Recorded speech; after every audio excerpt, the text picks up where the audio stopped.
Dr. Professor Emeritus Kitwabiana Miredi, he's there. Nana Kuntumpo the first, he's there. You know, Evangelist, Bishop, Asori Sikakwana Miria, they are there.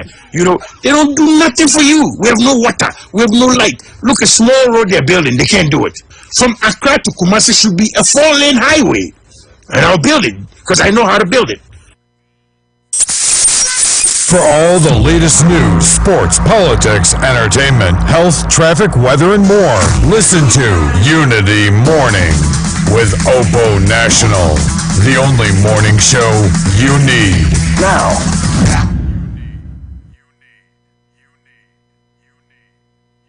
Obrafo ne kan yo se ensem Paulo mo na fra na ku upe ensem eko twiko bata atie dia ene unia tie Unity Radio Worcester United States of America ale ba kwa membese mete kra ne se akufra do ba obedada Ghana fo onyakopo empengu membasa me ba bedada Ghana fo da ye here for Ghana yenye yefo wakana sise dio yansa ise bone na amala banesa ya dese se pa ba sika wo memu ye ba be tu se sika no e ma apitua pete aboye nyina. I know Bojida Costa. When I'm in America, I listen to Unity Radio. Say Juma asam na ye ka new patriotic party programs are ye diegu hono ebedu baby no ye be kran kofo fi amano ne no ma be ye Juma wo Ghana.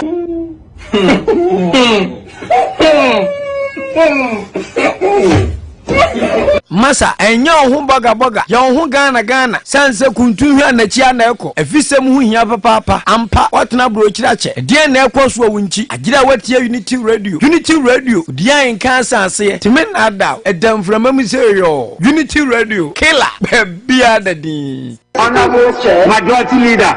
Yes, I hear you, Mr. Speaker. Your powers have not reached that. Mr. Speaker, I agree with you. Honorable Majority Leader. Yes, Mr. Speaker. Resume your seat. I will take this on board. Don't relax it. Don't relax the wish. You don't lead Parliament. You lead the business of the House. As to the role of the Speaker, you haven't reached there yet. When you get there, you do so. The Majority Leader is a leader of the House. I stated it. Thank you very much. I stated it. But you are not the leader of the Speaker. At least I have a position in Ghana. Number 3. Your number 3 is not in government. No, I didn't say in government. I said in the country. That is what is your position in the country? Yatin can say Osumpa in a Juma. Yanya Tiesi comedy. Baby Unity Radio. Communication tax increasing. But your caller credit. But you also abandon the tax. The tax that's abandon atom. Oh, and you are buying 1 year who better kakra. Before Enra. Abaya 1 year who better kakra. Ye to your home better kakra who better. Before and no Kuma ye. Mom find them pop. 1 year who better kakra. And you must send your being in Ghana. A school for the was sent every squad and net on your money. About time the Never Coach school, the many we are not certain in China. A Germany. That's a tax when I said we are so. Then you call and I say, yeah, bye. A German just saw him and in person of young which in time of Germany. So to your matter, Casabon Pammy and call me person, man. Women is over them. I want to say, what's our women is over than anyhow. What will be another many. Check it out, Unity Radio in the move. Worcester, United States of America. Unity Radio by Yawa. I am a boy, Ghana. It is a castle. O may you hear my. Then nam a memoir enquietino. A conde. Hey, Unity Radio. Eddie can for create ye. Remember, someone mentioning this one. They call pia me ko sa bank se mo do a ne ba beti petrol so o do also ana petrol boa ana ekoso ne ba beti niama so se me ba me yafo there's one brasso grad yafo na one and then only keke once a year. Unity Radio and Kabomu ye Nkwasiafo pa what Jimmy young people for Jimmy me will be stupid people. I don't know why I belong to that political party. Yeni Unity Radio and Kabomu ye. In less than 4 years, this government has spent more money than the MPP did in 8 years, and yet they have little to show for it. Secondly, this government has borrowed more money than all previous governments put together did in 52 years. I ask, as all of us must ask, Sikano ewahi, Sikano ewahi, Sikano ewahi. Where Big Joe Fraser, y'all, me say Unity Radio. Me ba abeyi Yahoo for ma every school. Yahoo for ma, Yahoo for trouble.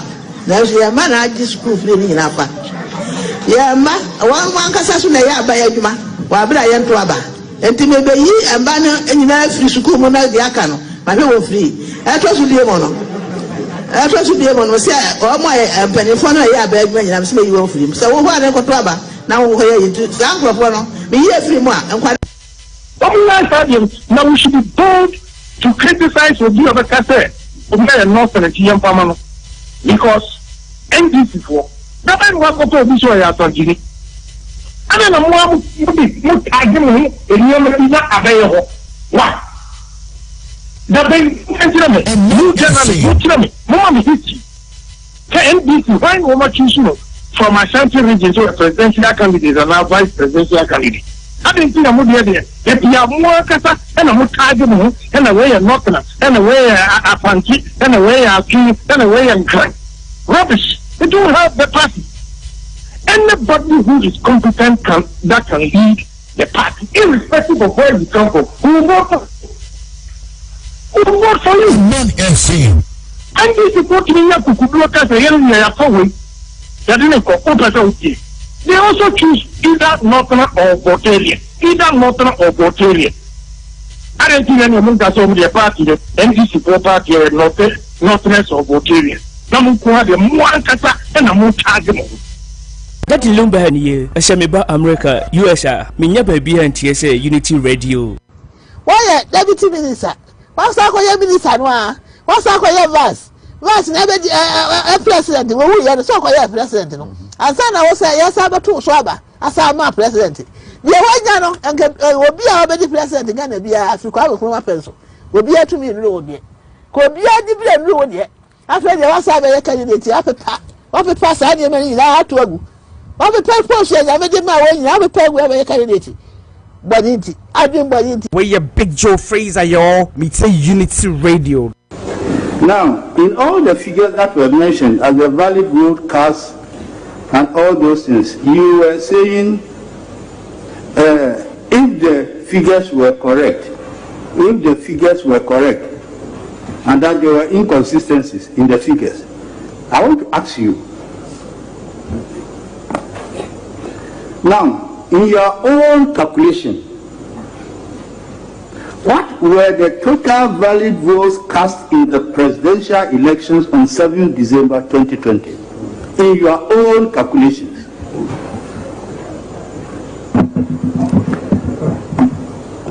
My Lord, those calculations are reserved for a meeting for us to reconcile the figures because the first respondent herself keeps changing the figures.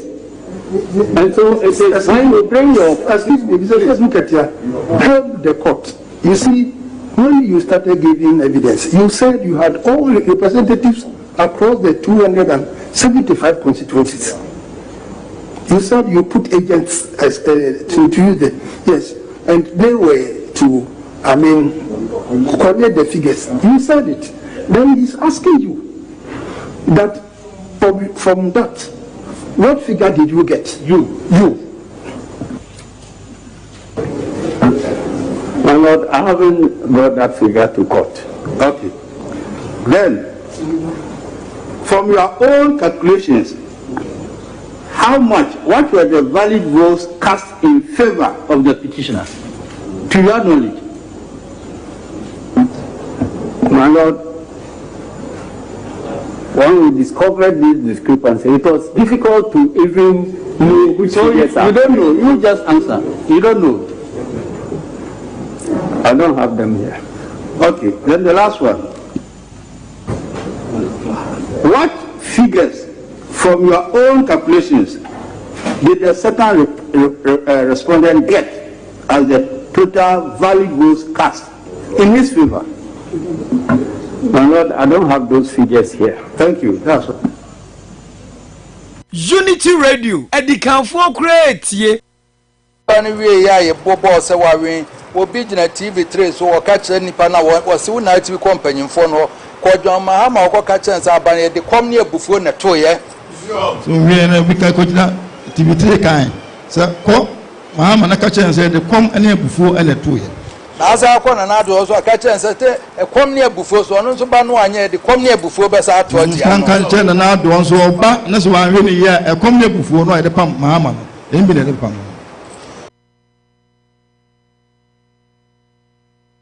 Unity Radio, Edikanfo create ye. The year the city has appreciated in value. When we came in, it was running. Essentially, we have arrested it. and the IGP has the keys. He's locked it up. We've arrested. Yani edamuno. Who's tabonten so? Obiatie. Unity Radio. Edikanfo create ye. Elizato. Stupidity is when you have a beautiful wife and kids at home and still receiving insult from a small girl called your side chick. Elizato. Your wife will be naked, she won't look sexy to you, but ordinary bra of a strange girl, you'll be shouting wow wow like ambulance. Man, what's really the color of your problem? Elizato. It is only in Africa women respect men of God more than their husbands. Elizato. Sometimes your ex asks you money just to see if you are still in the same situation she left you in. Elizato. It is better to be a lonely lion than a popular sheep. Elizato. If your brother is so generous to your family after marriage, thank his wife. Elizato. The fact that all birds can fly does not mean that every bird have equal feathers. Elizato. Rumors are carried by enemies, spread by ignorant, and accepted by fools. Elizato. Never judge someone based on a season. One season David was a shepherd, the next season he was a king. One season Ruth was working in the field, the next season she was owning the same field. One season Mordecai was sitting outside the king's palace, the next season he was inside the palace. We serve God who turns things around, God of unmerited favor. Elizato. Being dumped by a broke man is like being discharged from the hospital. Elizato. If you want respect in life, make money. Nobody is interested in your age. Elizato. Every man thinks every woman's dream is to find the perfect man. Please, every woman's dream is to eat without getting fat. Elizato. Whenever I see a snake on TV, I immediately switch the TV off. I hate him. That reminds me of my ex. Elizato. My brother, hustle so that you wouldn't come and wait for your children to sleep before you touch your wife. Elizato. Dating a Jehovah's Witness is pure gold. No Valentine, no Christmas, no birthday. You will only buy hair, umbrella, and sandals. Elizato. Thank you very much, my brother. Elizato. Thank you very much, my brother. Achinkwana na menum bremuni adehye wodi ahenkan kwam yeboa me nada sem wo US nko adia eye Unity Radio ye tiera wu Wow, talk to us. My son, nobody say my was one. I'm fit one. I'm about to. Oh, talk to me. Oh, talk to me. I said, man, I was talking. So, I'm going to man.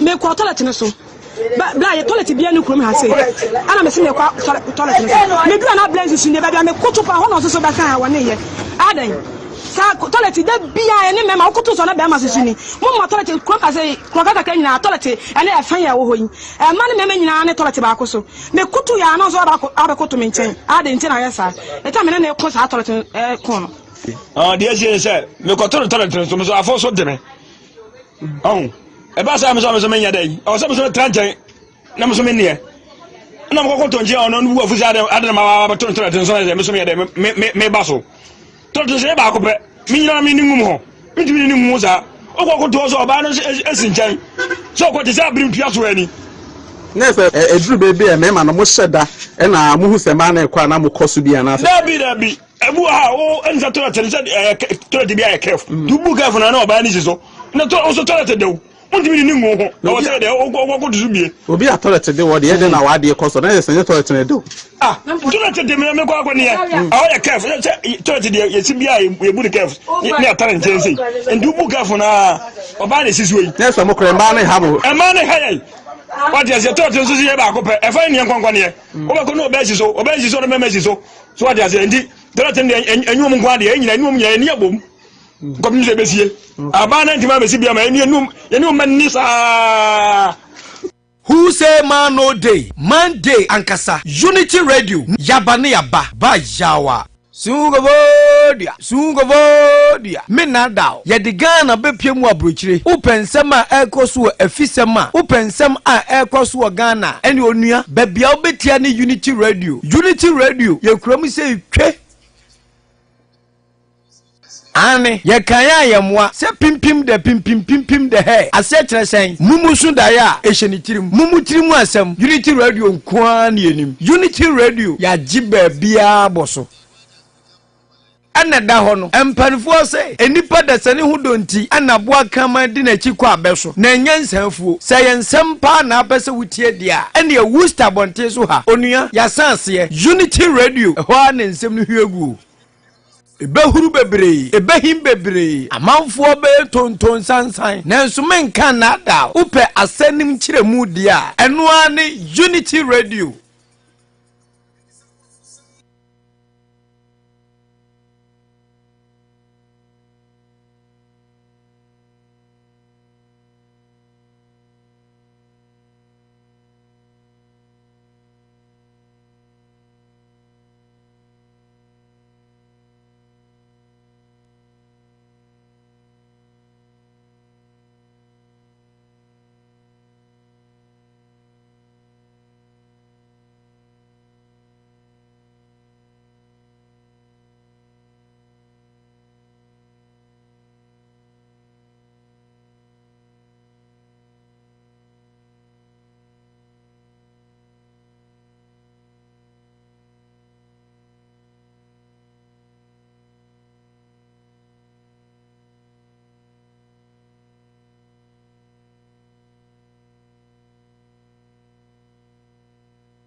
ebehuru bebree ebehim bebree amanfo bebree ebehim bebree nanso menka be tonton asani nanso menka eno ani unity radio eno ani unity radio.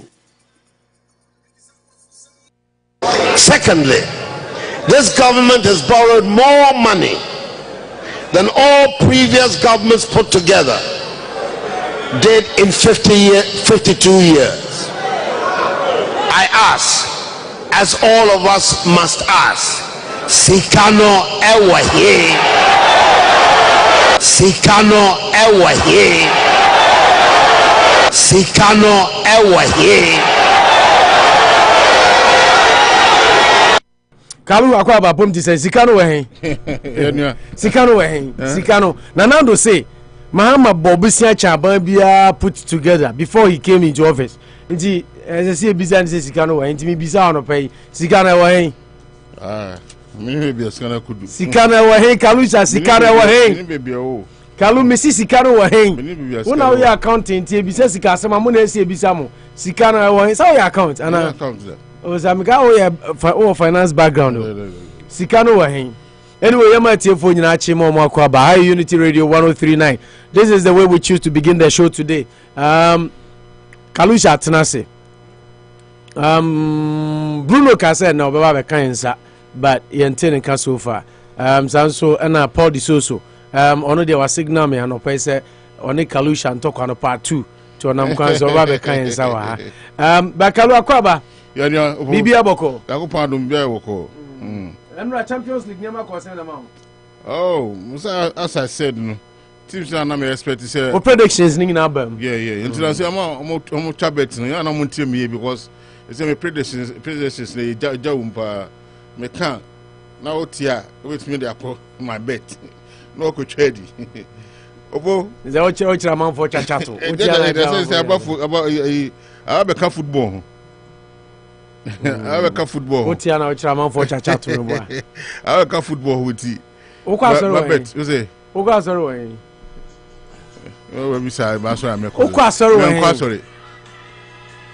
Miso okwa sorry. O sofu ti o okwa sorry. Kalusha miso okwa sorry. O sofu ti o. Men kwa sorry. O chira man for chat to no. E wo radio so. Men kwa sorry. O ti pa ji. Yeah, men quite sorry. You're quite sorry. Oh, I'm the part of Europe. Hey, happy birthday to Royal Baby. And then birthday. And Swansea Suman. Happy birthday to you. And I'm maybe Kumasi Antikone Neba Sweden birthday 9th March. Happy birthday. Yeah, Ghana. Ghana no untie.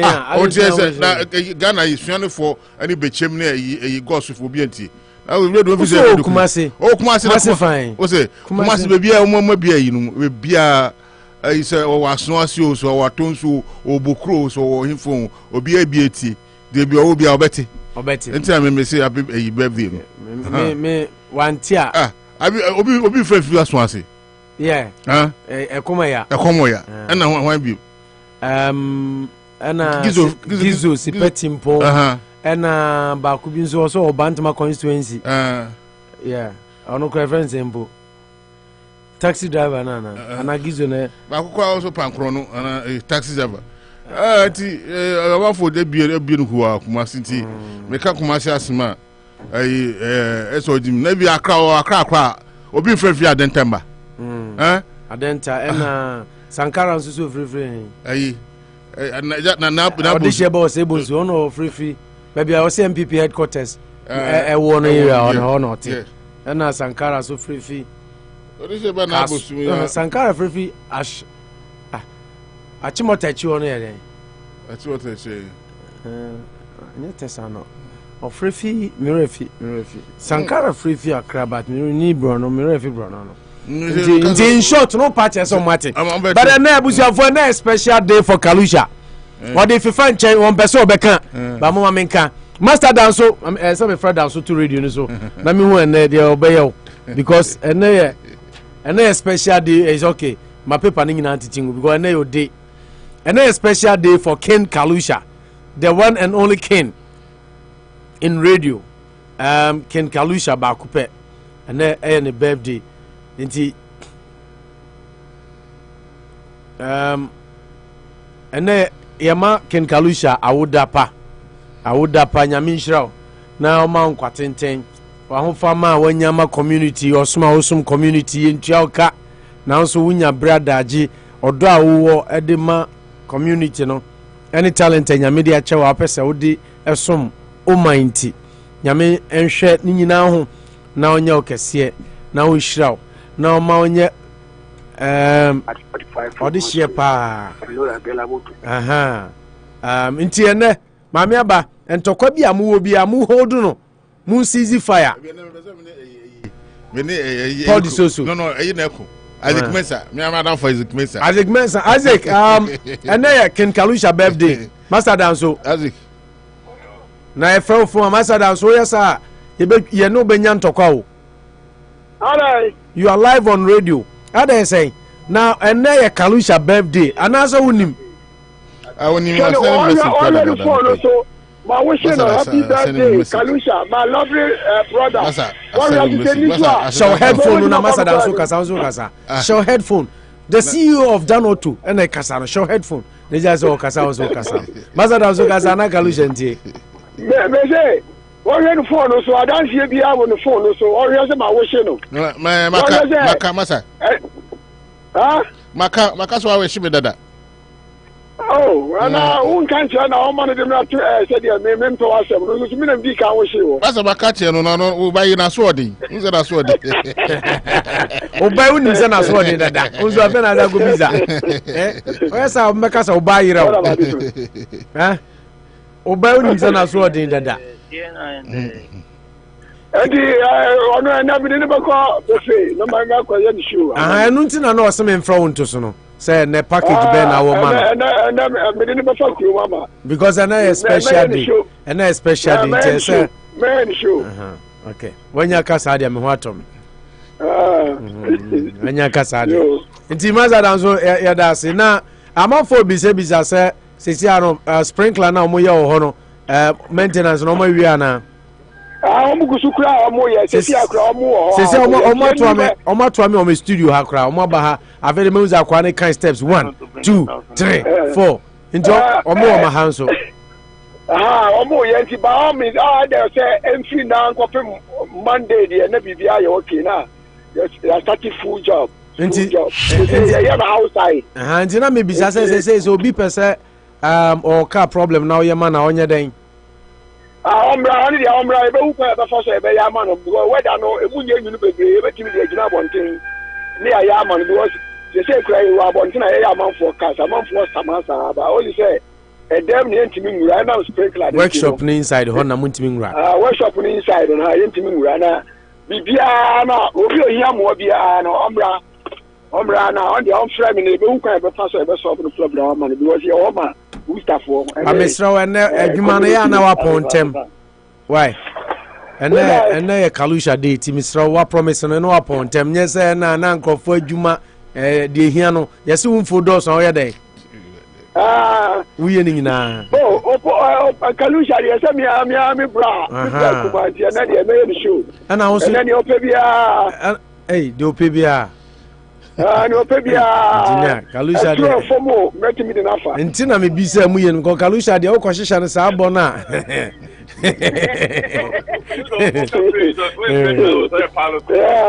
yo wajuan ti amon fo kasa wa chire o be mi wa na amon fo kasa ye cha mu nyina ai ye cha mu nyina o zi ye cha mu nyina wana so adam go chese koso ahu obi kura be kan wa chese ajo santo wa ha Kalusha wa ha this is Kalusha Kofi wa ha Bigi wa ha Bigi this wa minim ni Bigi wa Bantama Bigi Bantama Bigi wa ana engineer bisa na mame nan say o so yira e wo Worcester ha hwehwe na ne ehu na okosha hen Bigi yeso yira Bigi kroma na hin na okosha ye I think you are now maybe I different biggie. Okay. Engineer D. I support you.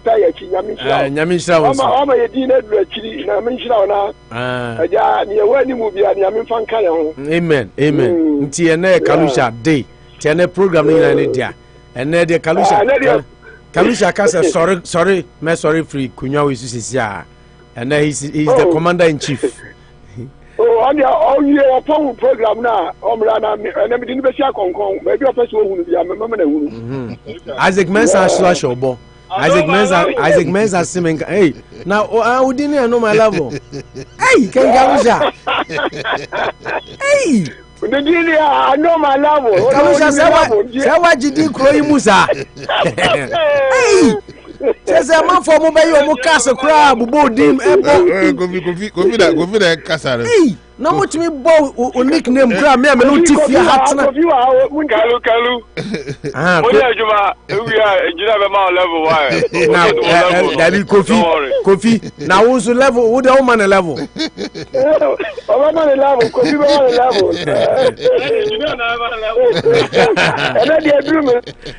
Drew Pemun so. I drew payment so on. Okay. About coffee, sir. I am not common idea, and so bet me, maybe a basis. Oh, okay, maybe who you want? Yeah, because I name him so fear, and now I'm coming beer until we ain't a pop program. Coffee, we what time? We minimum meji with between 9 to now to 1 they are now ready until now they are no starting. What is it? Me Judy mahunye. Yeah. Asantuano.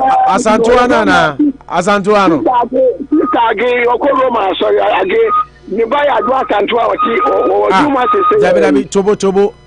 Me mami Agnes Boafana. Was in a channel. Hey, me mama now body this ano. Share me mama agro. Me mama Agnes Boafo. Papa.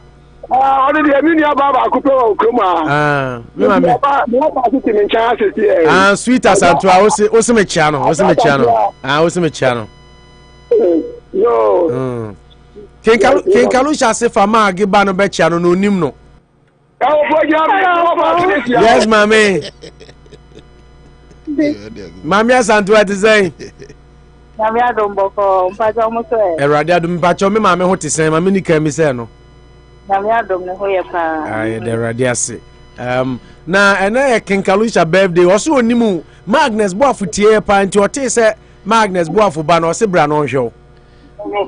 Mpacho yo mate. Anti masa dan so de baba. Ba ka bibi kira na na birthday mo mani timu nya na de monye je ne so. Amen. Hey, Kalu, with you. Never heard there was we was. Amen. Enti Matthew Bass and Dasi. Okay, we don't want. Okay. Engineer. Ndami bapani no minim say o ma men konso yo munda minim say de tie bia en social ne de wa na ese unkom nyam na me ma unkom o se no de se o bom pai se nyame se o ba ta na de na ma konso yo o da bi unkom so hwe no nko ade anka so hwe no matwam o se Yesu se mo bonzo o se ye bom pai the Lord's prayer o se mfa ye nko so hwe mti nyame ne betime ye free so hwe olu ma wa Ghana wo tie me awse me tia no pa na unya kwa on fra me mate woni mind ba ojam eja nana ojam eja penufo wanya yi o Ghana wanya yi ti me ne be kasa wo akire na ma hunu ne ese me yeboa no nti onya abotre ma na me ne be onkomo kase bi pa okay ye bi wo Ghana wa everybody mo on frame na me ne 1-1 to be yate na Ghana me ne na ye bi ansan ma tru Ghana ho njina yate da ase ye charge my phone customers omo ho nyina okay ba sa wonim sa aye kase ba so memenda Minim pa yenu abema ufrimu ya yenu abema kisi yene ba so memenda den say Wustafo nyina yakota oba Juliet yenu aba akopɛ ene me papa ampofo ampofo nso nuane eye kisi eti moma nyina yenko tie omo achi because said ye ade ni sisi ye ne iwuo ni bae no eya sefem nti mazada so de ye judi odi nim se ya busua pani kra tepunuti nti we odi yanka ne kase ba ye sre Wustafo nyina se moma nyina yenko tai yenu aba Julie ene yenu abema ampofo ne abusua ne nyina achi na omuntumi ensie yenu abema eye kisi eye ya kwabna kisi ti mama engineer say be hu ena the same time so Saturday kroya ba yen kire mu say yenu abema kisi de no eye funda ho so ho eye funda ho ye kokala na nfefi no home eno no eye Anopa 8 to 10:30 na yakɔ Hope Cemetery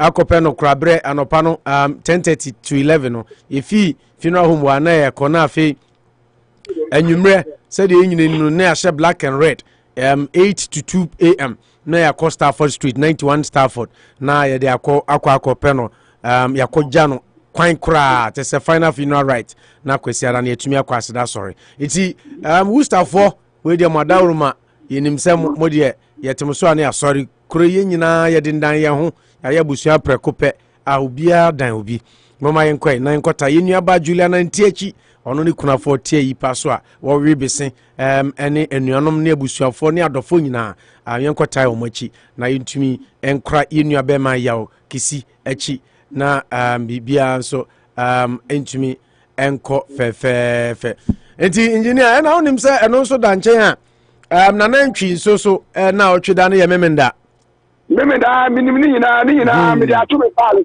nyina e bedi hu nti se ko na otweda no tententem Anopa na awia na obia tumi bɔ no moden ne kofie na eyeba Roman ho no beboa na otweda no yefiri wa na yaba yenu abema kisi nso ayi no na bibia tumi awie pɛ nti memenda we de woni ma kase minu okurim ti ye hwɛ ni mu se Wustafo be kire odo e de ama abusua ade ato wonani nyame nshira master danso dan otori pesio Kalusha semen kan tell say enye say ase ayi ni nti na je se ne birthday no onidi o anu ni first na osi yesu osi mpanifo si yesu kra yija him ade na ai edi danoto see you yada se ya chabusuafo nyina okay. Unity Radio, the voice of the people. Unity Radio, the voice of the people, the radio for the community, of course. Radio the penny so community no first. Ken Kalusha. Opo. Ken Kalusha. Opo. Ken Kalusha. Opo na. Me friend saying. Me friend to us saying. Yes sir. And now your birthday. And you be pa na pena mama sani start akasa. Ope ai nyum na. I Felix Ousu. Happy Anopa Steve Wonder. Happy birthday to you. Upe fie there. Say tio on there. So but I am a happy birthday what. Nyame won shraw. Na ne da wakoma so bia onye ma onye okese na on sisio. So na afise say na upo national me babadin to. So na twins. So ni nyina ya de kan ana de jawo dia esem de utubetumi akabi owo oh kalo ehia mi o say happy birthday ni nyina inshira nyina bi na me pagu so no ah de jawo dia esem akese ya ma birthday ansa na ebebo nyum na ma happy birthday to you happy birthday to you happy birthday dear happy birthday to you happy birthday to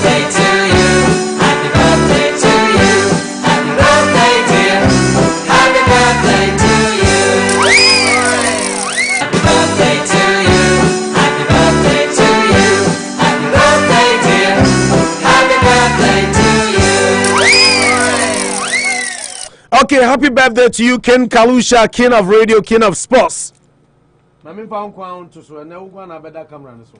ene nkwa na beda camera ne so me de to so saa no bia hun se ne Kalusha ne di ne birthday mayi me ho afrim Ken Kalu happy birthday once again. Thank you so much. Na yensa ma awoso ne nkrofo bi ne di on birthday Royal Baby birthday ne. Yeah, birthday. Royal Baby Justin Lamte Onapo. Se wutie ya ma happy birthday. Nyame nhyira on pejao. Onye okese ankopem se obe paito. Na waga se nyame afidon mai kese abroso. Na nhyira on pejao nsi baby e kron fi adum nko adum. Na Swansea Suman.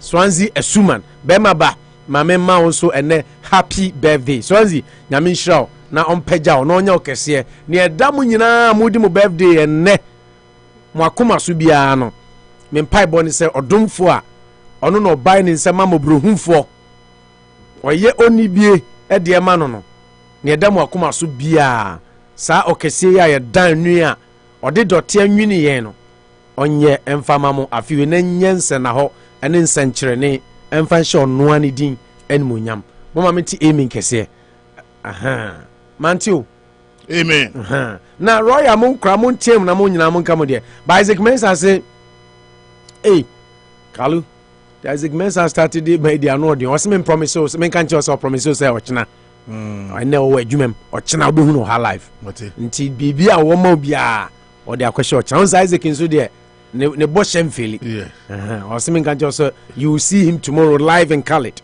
Obeba studio house and now say Felix Ousunyum nan kame bono or sing kame sano na me mo I know my level because almost say no na ye wonyum papa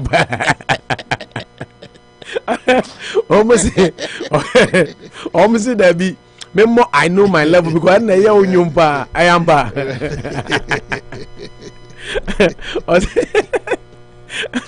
I say, Opo, please play. I know my level. Thank you. I say, Memo, I know my level.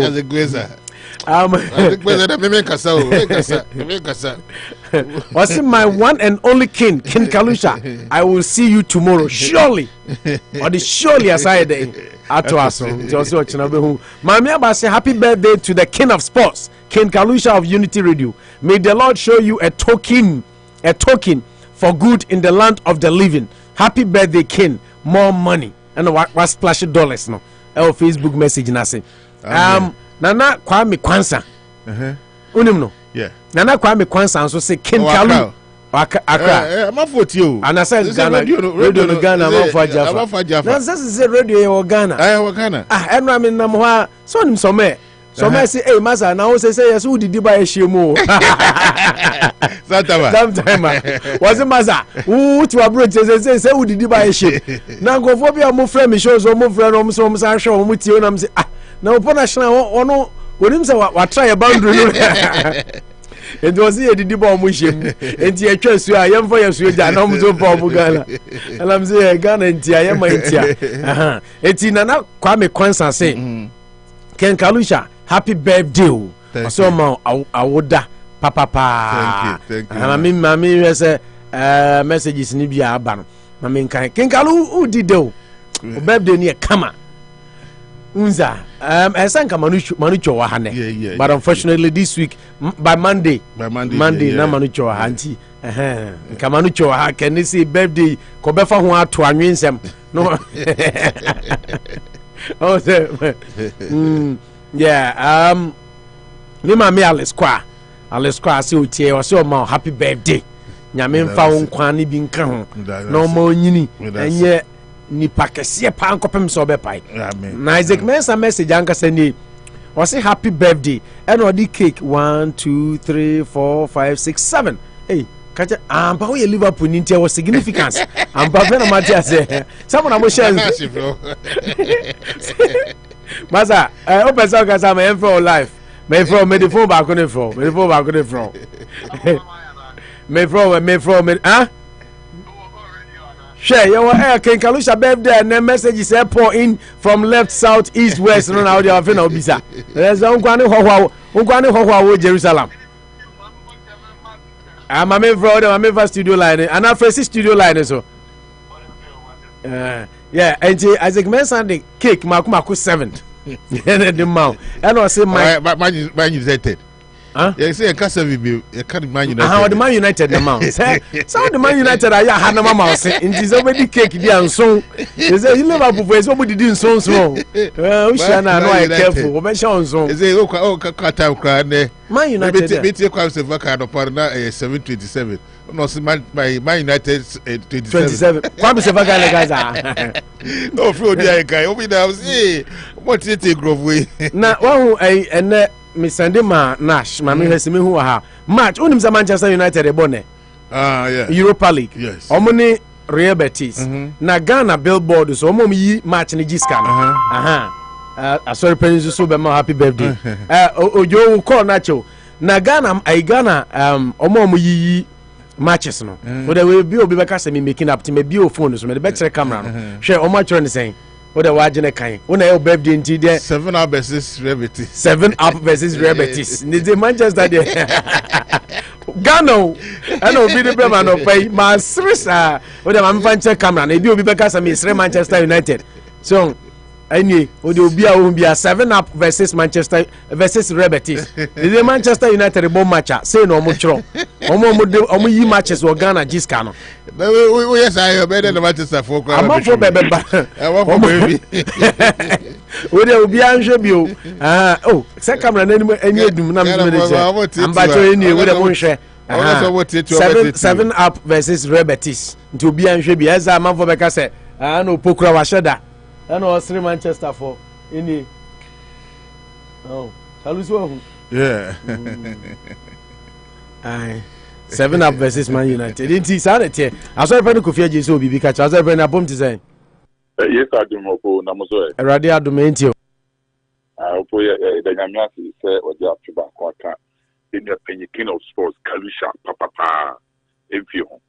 Yes, Erade sha Dominic Brohman say Erade yin fra dumo enkwa dumo.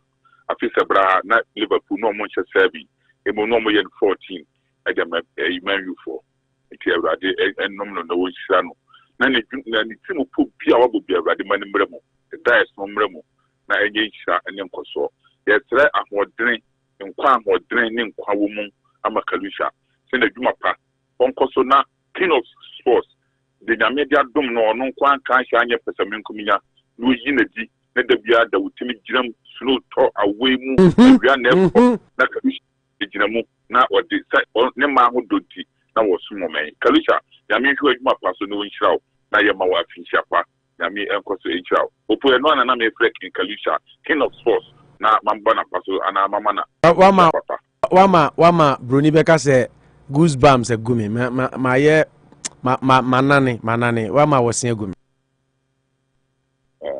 Aladin kam omunya adwuma pa asarpani Kofi Aje ye da asi yami hiraw right okay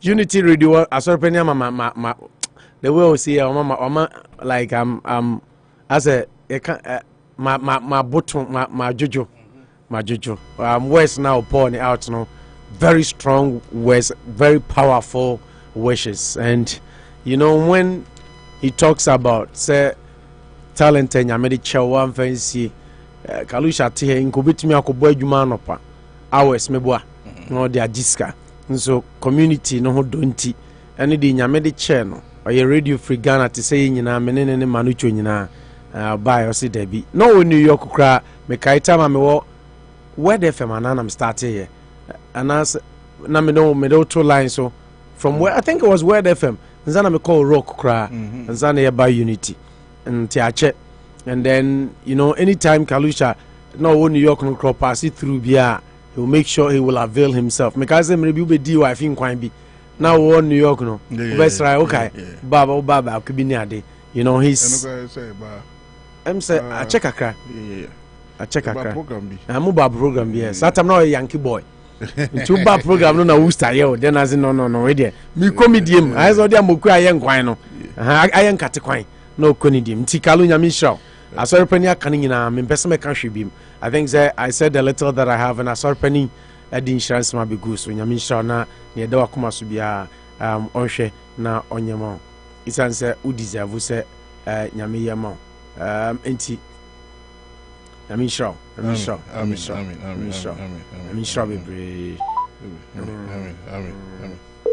Yeah. Lady Binedi kind of message by. Na me bibi anana ojo so bibi catch no.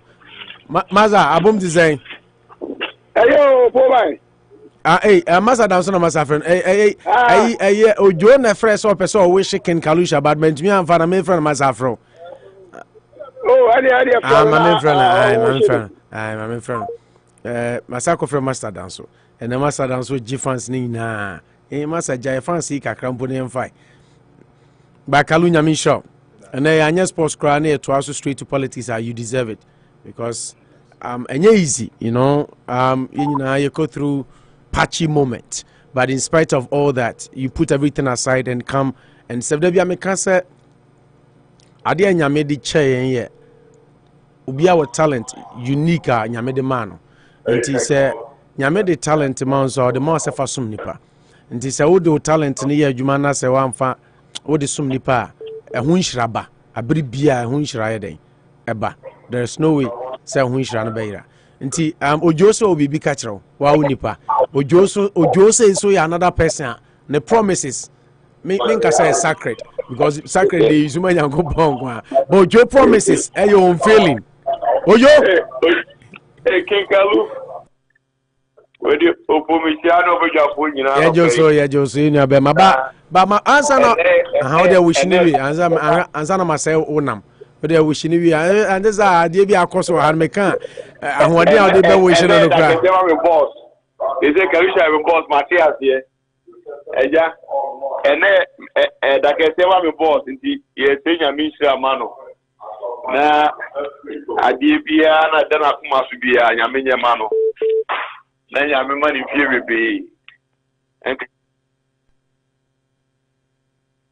enye fie na ya da ho ya mo be try with my bet na ready so my bia tenenka yeah so ya ka kilo after eja ana pay happy birthday nyame group kama ya sare obi ani de wani da so ya de wani adi be de wani su ya enya mawo na aka be ka ta Kalusha no okay ya be boss enti said the dana ni so ne say oya Liverpool ni man you say hia no mun show mun so nyame nyama no there and you more you view I don't know and then the last one I am on the picture so and the more you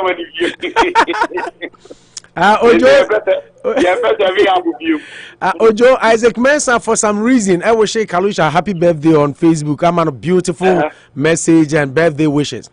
But minim say osheda say wan sheda and or the birthday cake you know. Mako minim e bia a coincidence I don't know. But what they say was me bua audio ko Facebook na wa akoshe message no. Facebook no cake no mako 7 pepe no dey shake Kalusha nim.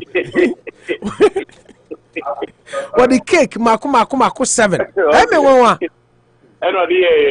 o wishing a happy birthday no. Me cry after me say o dey obi a o se me bua bia nko he 5 call fa ko e na o dey 2 bars ye ho. Enko bi kwa nka 5 call one side nko be jai. But still for so you had the 2 bar the next page. Until kind of 1 2 3 4 5 6 7. Until man 7. Okay.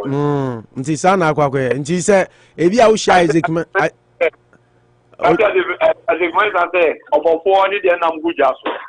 Ezi e di aba obi an 3 so obi e me 7 up obi e say ya nson ya nsia ya nwotwe na ka mu tere bia ye sa na ayizu ye enye ni nyina anya brebia na ya na etaye sa yo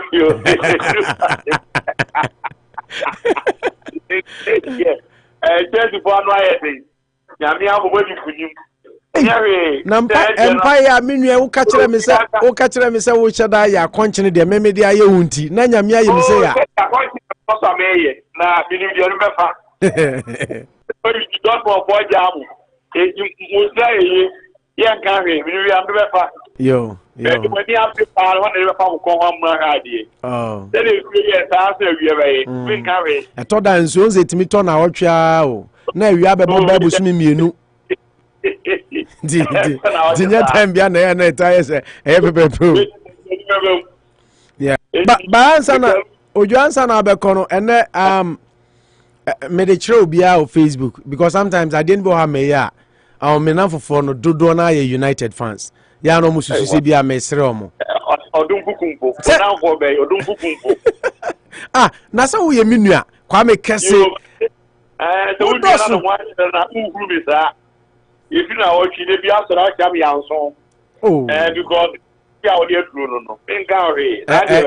hold on birthday boy and I see on the who do birthday day is sacred before you and God Kaluja kwame sefa kan and all sign into the show can say time no or can say what they work can catch no na me the wizard nyame na kwame sefa kan o peace fm and ye fa show na no pay and me fine Manchester United 27 now about 727 no so him so a man uni when is a pod is also a man uni pod is also a Manchester ni you say Manchester United 27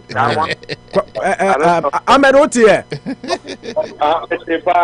Man United 27 727 this is who reading numbers now who 7 yeah more 7 game Manchester United Ojo King Kalusha dasi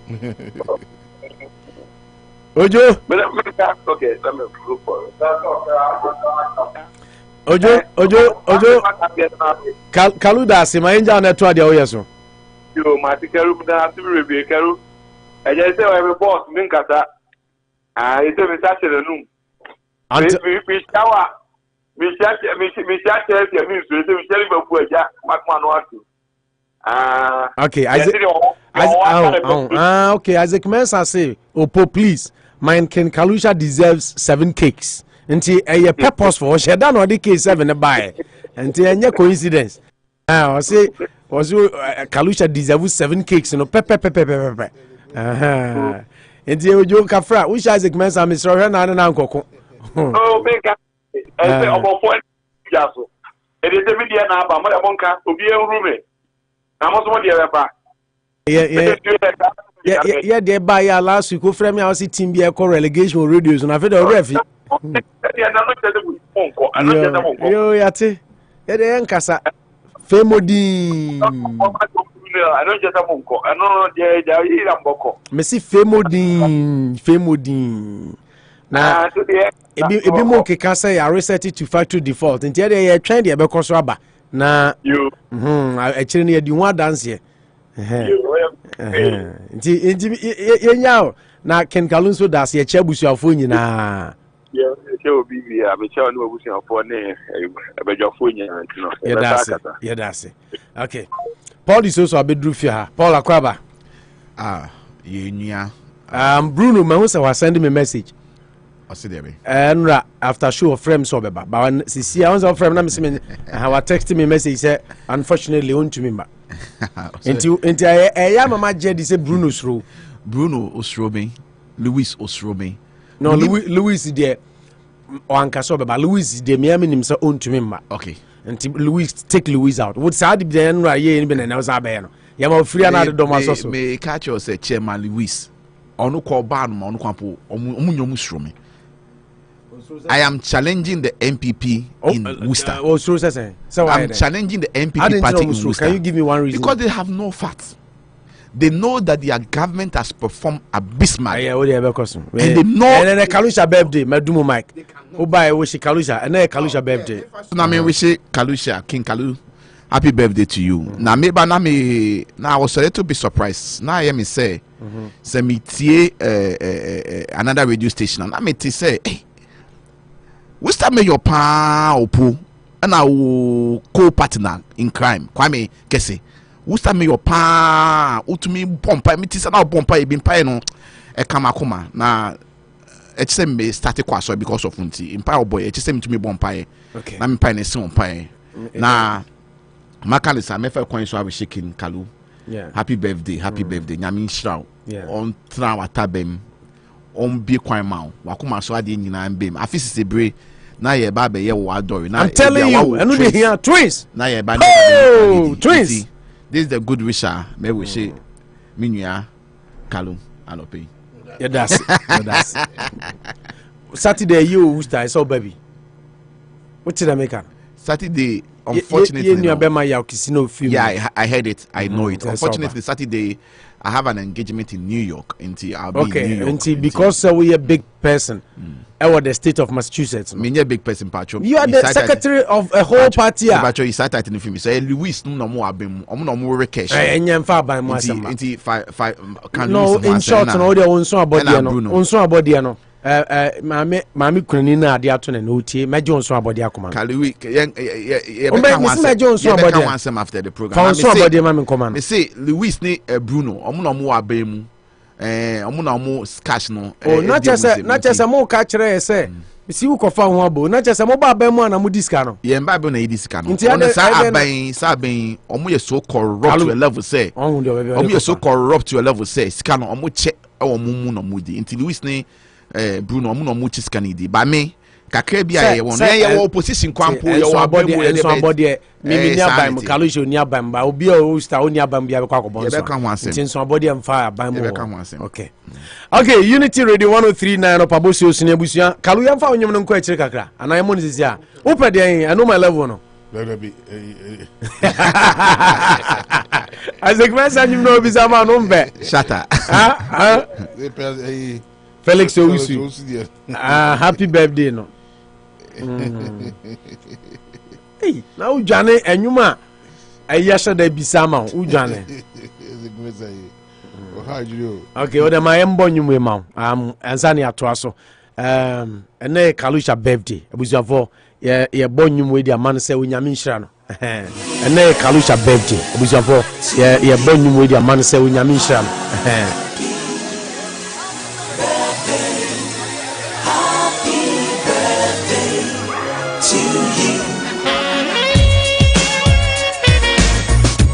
Kaluya dada ho kakro me de camera ne beto nko aso.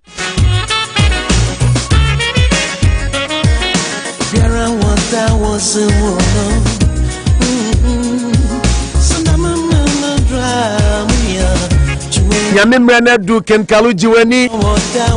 Oda ye de wo no.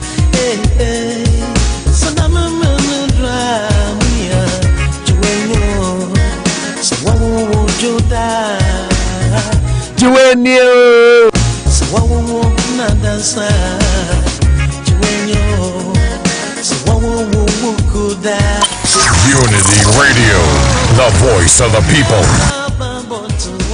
Nyeni penyina na afiko beto omo ate. Tijiweni birthday.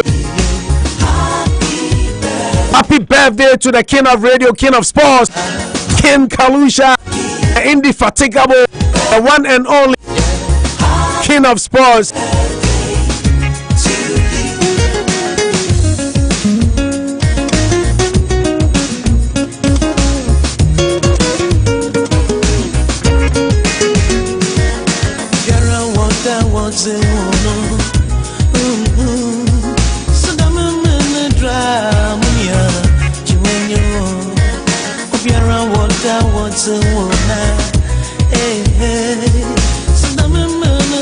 Behuru bebre, ebehim bebre. Amanfo be tonton sansan. Nanso menka na da. Upe asenim kire mu dia. Eno ani Unity Radio.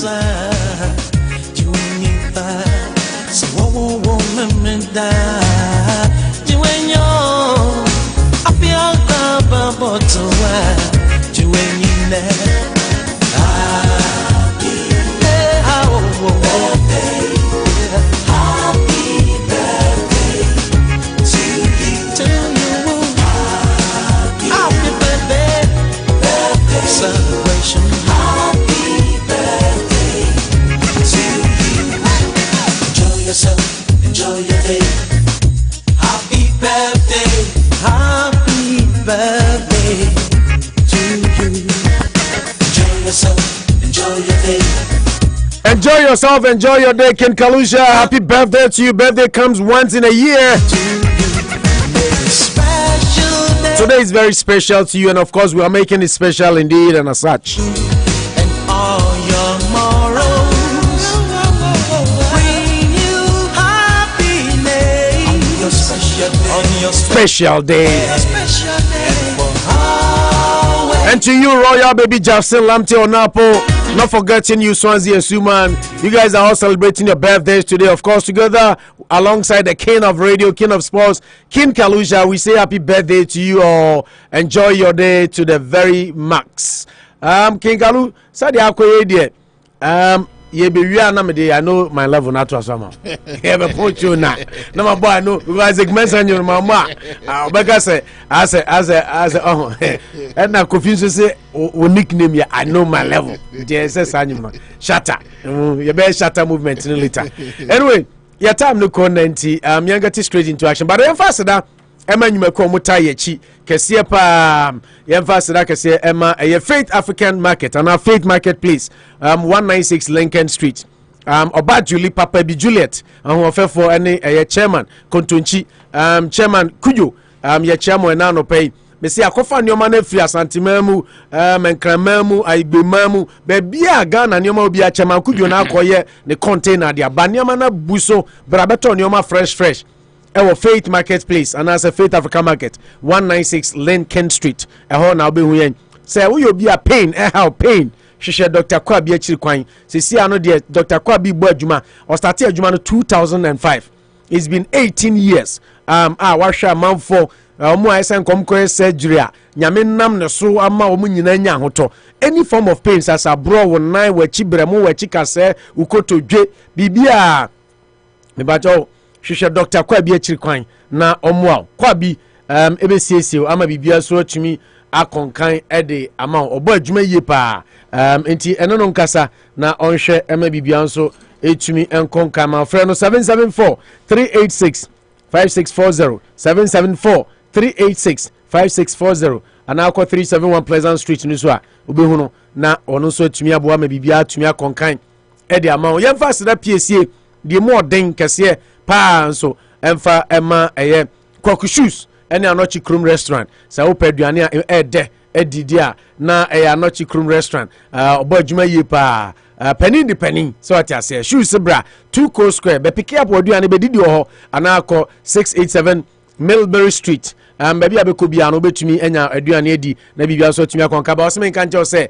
26 of this month ebeye buyaka what is happening? Live band buffet. Come eat all you can. Last month we na keke. Now this month we band be keke. Inti Anochi Krum na be have time. Nya adwuma nko a. Because I thought that Ghana for your for life say World Cup too much, too busy, too serious. We don't even have time for ourselves.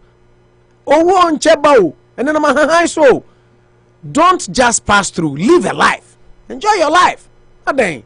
What I say? Say ka say all work and no play no yanka na keke o to da nyamere ma ho have time eno ana na ya okesi ana se Kalu de okasa te se oba kwabna mafo mu ba ko na no ye commercial no kase nipa da se ne betimi asori aye atuma bra sikaro kura woni bi ade be chibu wa ye so ada wa sorry wa ja hoko abrabo no be ye den nti you have to have time for yourself and enjoy life. That's it. Enjoy life. Nye double net triple no na say life. What does it? Me boa.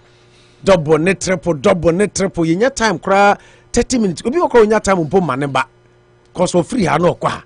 Ya for life no to say World Cup. Me ma be competition and distress your life. What I say? Live your life.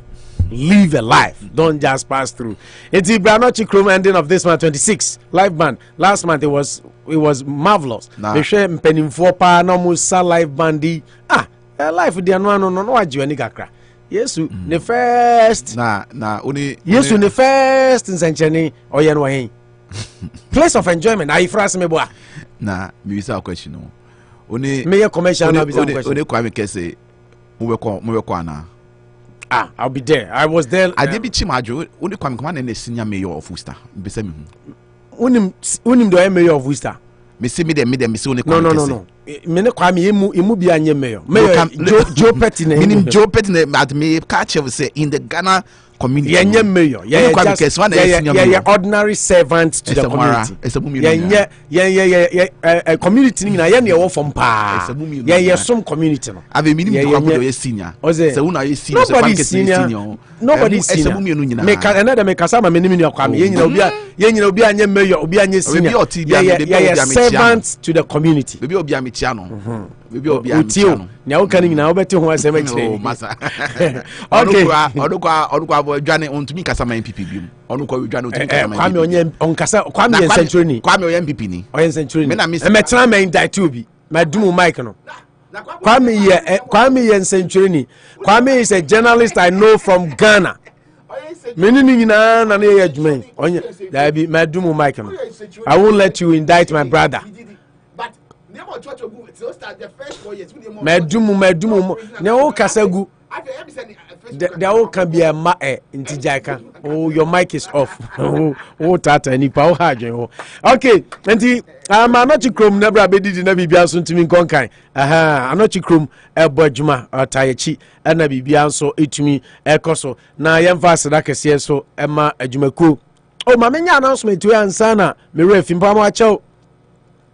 Anybody be refer me about Lemonade Finance nze nano na meka omo off kakra enye se omo UK the omo we UK they were doing some restructuring and security updating.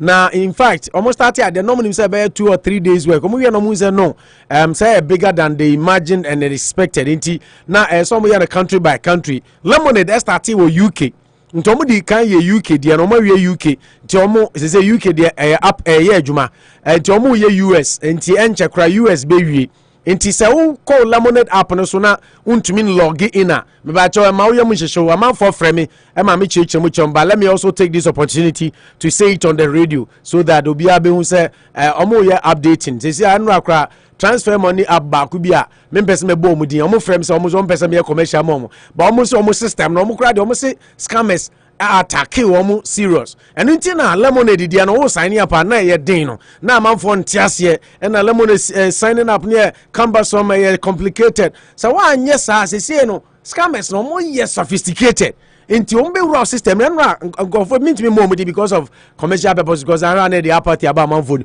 omo frame enra omo se menya advert mo money ade omo twa Ibrahim omo se omo app no and they say omo starting now signing up no omo bisa ohwe omo de no but say omo start bisa security ni oma nti na Lemonade de no initially now signing up na de na amount for ntiasia no because minimum bi a wave kra na amount for penetrated di eyi ni sika $3,650. Yeah, omu wura mu di yi onipa kro yi anu assign delete transaction no until okohu on DC account so call bank and it's been happening nti na omu update omu security system ti omu wie UK there US there no hopefully me person measure but e bia nyame ya aduma hopefully by bia next week na omu wie na initially no mo feel say omu update easy but software no mo use no very complicated nti ama adwuma na bigger than they initially thought nti no munwie no nti so untimi log into Lemonade app na me ntimi log in everybody obi ntimi log in into Nadia even owner nankasa kra wa America ha untimi log in into Nadia because of the update na omoye no nti sa na tenti no cost for but also me fanto monim say wo sika wo wallet nim na bia no de wo hia sa wo send sika no animanim ya de ambacho frame mema o number na wa from na omo adiska na ma so wontumi ntwan kopim so mo be wi a animanim ya na wo hia say e bia na wo sika o wallet nim also send ya na wo hia scan dia as quick as possible as soon as possible no on better find this scan amount ntia no ne kaibo kakra fi Lemonade Finance o ba say yedima etiefo so na muhu kenkalu and that time they call into Champions League just briefly. PSG, Ephraim, the way and manner they bowed out was very embarrassing. Just about 5 minutes now. AC Milan so qualify. I'm say PSG. I'm a project, you know. Hey, I say I falter. Yeah, because of indiscipline. Yeah, in their setup, you know. And he say, "I say, a man so me. What next? What next?" And I go as if they are failure because the Farmers League in India no be himself with me or my jaja but in recent time crown because of the happiness in the dressing room no on performance on this particular because some seasons ago but this time come at league in 13 points yeah. But of late you know 6 being 3 no those kind of stuff other teams beat Lyon bomb more the other we feel say PSG person me idea Omonton ni Mbappe. What I say? No, yeah, I'm told Mbappe will go to Real Madrid. Yeah, won't pay other talented players. omo low headed and I say omo restructure project no na omo fa player bi say nkomunya obi say Vinicius Junior kra na obebeye na Vinicius Junior o there some on contract asan already na me say because omunya obi say ne but ma achievable target because Vinicius Junior there this obi say the people say or talented by maybe Rafael Leao mo there o say team mo me say be kan obi me say Rafael no ba but me feel say Vinicius Junior the whole is exploding to the scene. But he's so humble, respectful, and those kind of stuff. But I say what you ask now, set goals. Yes, smart. Achievable. Because I put me in Vinicius Junior. To go Ghana, Parisian beat him go and they say the brand they can until they pay for players cast in the mode of maybe a Kudus. Kudus would be a good sign. Contention is a. I don't know. I'm person to pay me. Maybe sure some munya, but as one person make a chance. As one make can say, "Nkonya obi talented, no say humble." You know, make us say Kudus here. Anna, oh, woman, because 5 minutes is here. They say Kudus. They say players now. Vinicius Junior, no, I'm the Kudus special. Kudus, Mohamed, Rafael Leao. What I wanted to say is, in short, is promise on your project. That's when player be talented, or say humble and respectful. For another project, young and upcoming ones, maybe. But a year, Mbappe dear, Mbappe name and Messi has had his worst day on the pitch. Me who say Messi a bobola Santis and Rasada. Yeah, me who be that? And see, no Messi na anga some say, oh, a Bayern Munich, oh, any Barcelona forward, beef. There be a beef, almost bobo biana, say Champions League pardia opu. Messi and Barcelona for so was that the statistics in Kwaba.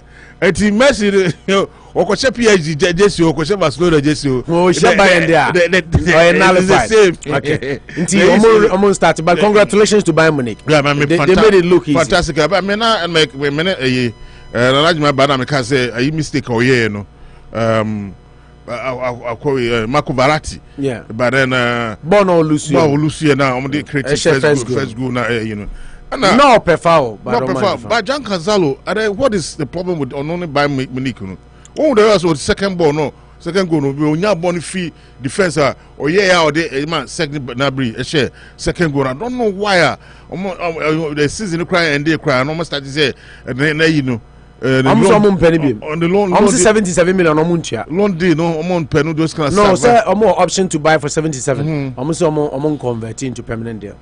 I mean why nankasa I'm so a stubborn kakra nti we say bi akosho. No the other thing is this guy no or no officer maybe no he doesn't want to I don't pay we access or sit on the bench or then two benches there. Officer on mbochen obi a. Yeah.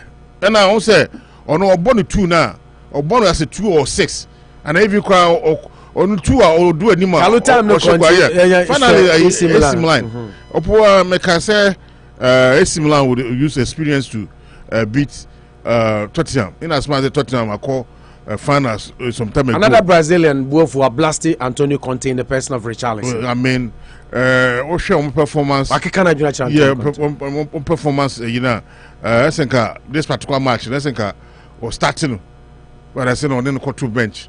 But I know this worker say Richarlison Romero ejije wa bobo fun Premier League nisa and he's been escaping red cards. He's been escaping. Cristiano Romero. Yeah, me share Tottenham matches and I see even Omoni Chelsea. Omoni as obo fun san he's been escaping. And why do share the meter or red card? And who defender no. No, yeah, so the winning man of the match. Yeah. I mean the guy Tomori. Yeah, fantastic. I have never forgiven Frank Lampard for selling Tomori. I'm sure AC Milan they did well, but then the time will come again. Quarter final appearance will be coming soon. They said they'll be at Michel with the exception of those who are in group stages. Yes. Chelsea beat Man City and Liverpool if Liverpool qualifies. Yeah. Oh, you're for trouble. But share remedy. Yeah, sure more, but Sebe 4-0 no. But the margin is about 4-0. See my membership be shamo. Bayern Munich and Man City. Now, if we don't get Bayern Munich or Man City, me share Real Madrid minsro. Ye share Benfica minsro. Ye share even Liverpool minsro. two-legged encounter means Liverpool. By mankind young summer. Also, so mama, you goalkeeper young summer. Switzerland goalkeeper no. Mama fe Manuel Nuakra. What a fantastic goalkeeper. At 34 agility to the make us 105% too. I mean, impressive performance. Upon them, Coco to quarterfinals and teams no solid. You better next week. Now, other matches in every Barcelona, Liverpool, Madrid, Paris, enough for you. Chelsea. Now share 7 Oh, what is it? Now, Ukraine qualify me because born the minimum say be show more, but imagine say you bet me show more 4-0. Yeah, na dan also mo qualify. Na fede usuru. Who ga qualify? Okay.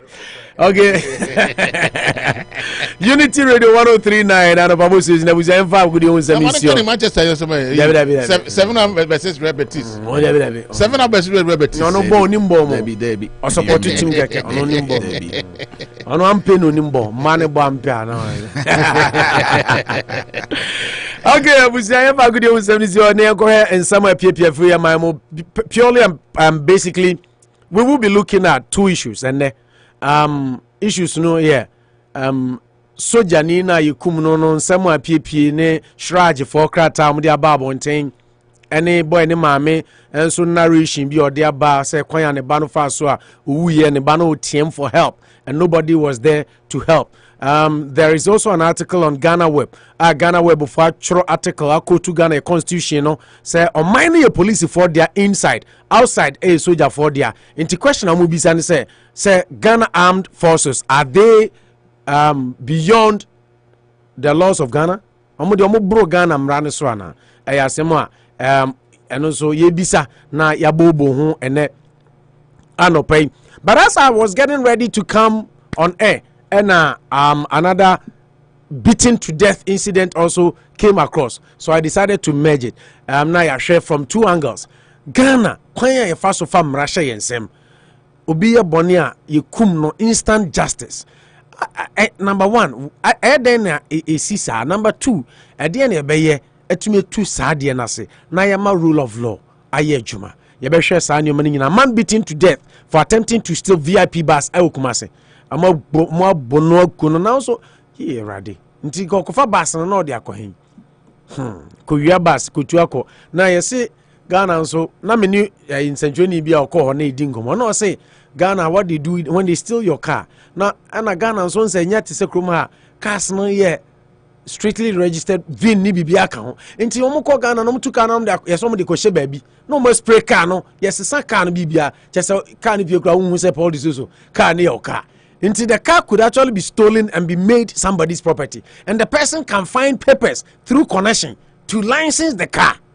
Until we live in this, until sometimes, but I don't think that anybody will encourage you say, Yenkumo be instant justice. That thing has to stop. Until you share eno na yade akaso jeni ni diano na ye tufo na ye suya de kakrefrim. Now your second story basically. Omampeni State of the Nation's address the buy and some PPF free Mudiaba. The least Ghanaians expected from Akufo-Addo was to peddle falsehood. Murtala Mohammed in name say or your NDC MP or in some no about to Samson Akufo-Addo's comment on COVID-19 expenditure. I see a do sapon or also a CDD or say a laughable. Yes, papa nanado someone ra obejina parliament kan de fa COVID-19 expenditure hono wose wote ono bisa say nti nanado Ghana ya yetimi auditor general document odi ba yi eno ho asem na woka ana bibi foforo ho asem na woka still on the State of the Nation's address. Isaac Adongo so ye NDC MP ono so say Akufo-Addo lives in a completely different world. Wose nanado nsem obeka say the State of the Nation no or tenasia asem obetumi akatia wane say nanado nte Ghana ote oman fofrum ana ote wiase fofrum se Ghana na ono Isaac Adongo ene Ghana for team na no ho asem na nanado kan dia nka nanado ho be na nwa pa and then Sami Jamfi is also the communications director of the opposition NDC. I say Akufo-Addo is totally lost in a jungle. I say nanado ayira kra I say ujina boxing ring mo boxing na ya punch no ani so abru na wa collapse na hunu ba bia oda no wani so tiwa no bisa say na he na me wei sanso ena Vincent Atefua or said this is one of the best addresses I have ever heard from a sitting president. Vincent Atefua an MPP NP and also on the other side they say if he say obetna akunya so in 2017 ba on mampani speeches a one man nyina we need the best and the finest sanso ena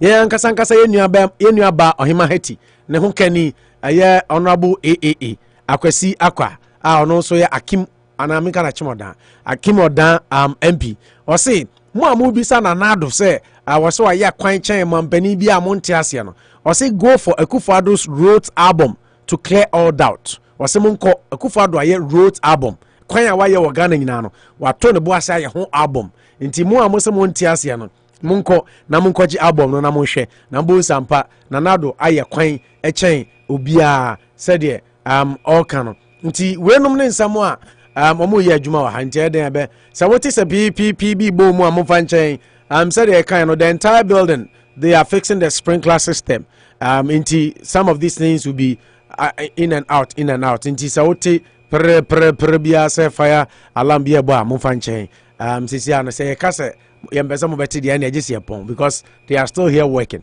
nti ye be manage between that na ye djumedi na abram nti wenum ne nsamo a yabo ano a ene yenemo eba beche yemfa sena kese ema omo edu politics nso omo tayechi Gold Coast Catering Services, a taste of excellence say a African restaurant aduane ye de ejawum etija en soto say we outdoor engagement wedding na make say programs we ho abekwase na nuane ni sisi table so bebre enye Gold Coast na ye program bi a Gold Coast be ketano me say aduane no uduru na asa na amanfo krekọ kitchen ekopebi ma program ne nye kama obi beba program na say obi managing weight obeba program as say me call Opo National outdooring Opo National program we intimini di na oba bedru na oba ya aduane no so nkaja wa hanipa kroba wontumi nka nti fa caterer papa Gold Coast Catering Services when him say a taste of excellence ye dining no say to say Kalusha birthday he say and then ye call ni akudi dia udroma wo say yes what you say dining and at the only African American restaurant I will drive through the whole America will be any Gold Coast Catering Services bra 8 Blackstone River Road na ebedi dia dipa na unsampa senya aduane na mo aduane de akoto free Gold Coast ya fast that PSA and so ma Kumasi Market 852 Main Street the whole Ghana region mo aduane afuye Kumasi not two ways about it obi antumi dispute is a factor no takra de ni Cape Coast for be yi fish a chinchin am nyina omu wi anoma so abakumase koki coast ntakra de a chenam board den ti sa pepepe na Kumasi Market tie Africa stores no doso ba Kumasi Market nyama na fu chen ba bia bra na be di josi oda so fish apa promotion e be end this match nti uko Kumasi Market ko to ade bia ka chom se Opo National say oye promotion bra be di udwa 852 Main Street Kumasi Market bibia pato bia obenya biato ho omoso tai chi Prem Store se wo Ghana na Post Transport Company now be do airport you be treat you to say executive you be ba arrival hall abe you bags na do akotena kam fe nya fe na obe wa bratana play mu ko hassle ko twen da bi ye ba be boaw na o identify bags na ye yi de gu trail so ne de akogu kam wona ma family trip na mo ba ana won kwa my entry too so ye executive what you say because Ghana ye hu ko fa Uber ni taxi bia na mo ko frefrem ko kire kwan na otiwa anajubu wan say akronfo asa betako we American made business, American owned and American operated. But you say ko Ghana na pese ye be fa airport a o dia also ya ne say o be frame and o be texting your number near 027 44 37958 027 44 37958 027 44 37958 na WhatsApp and I'll be calling regular message WhatsApp call you receiving na ye no edi nkomo na ya kyerɛkyerɛ ne sese wo ye na upemu details bia ofri Worcester ha na ekwa na say America ha obetumi afra ohene ba K Agyeman or general manager operations Ghana ne America nyina 774-262-9248 774-262-9248 and abetumi afre executive secretary Yamami Eunice A Ajimai our 774-312-4614 774-312-4614 now ne Prem Store akasa mayemfa nkofia asomdwem baby a wokobia asonwan takrade ho Kumasi Cape Coast so babia yɛde bɛkɔ akodu asomdwem enwakoro no nyina adahoroma ɛna ɔmtaye chi a yɛde dwumadi ɛde bram yɛntewe na yɛnhyɛ yɛ discussions na see straight up. Unity Radio, the voice of the people. Okay, birthday boy, I'm starting with you. You're starting fee enra baby na ye wona soldier for insemi yenwie no na yewie na yaba behwe the state of the nation's address. I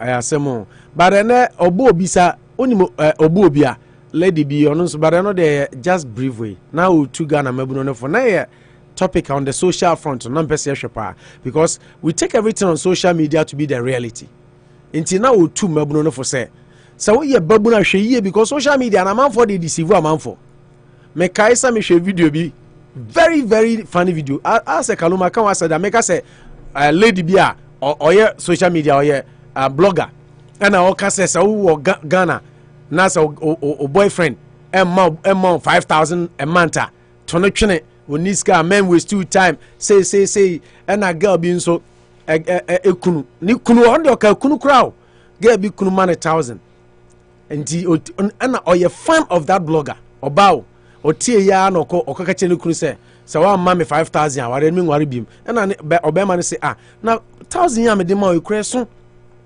when say you see dan kakra pe baby de theater sika idia na me manage na person gine nyina chop money oni obai kan wanti ase hwim e na otu ye na okọ ne mame ho e na oka kire ba man say we ye ready say obebo na boss obema na akoma 5,000 na o ye den na waba obema sumbu nkotodwe pa na yira choba ye nti hwin na okọ ne mame ho enti na okọ akodidwa o supermarket baby ho na it's shopping plaza e na okọ shia ne mentor ye blogger no say ye when I show her, I picture like she's excited, so she'll be or look up to.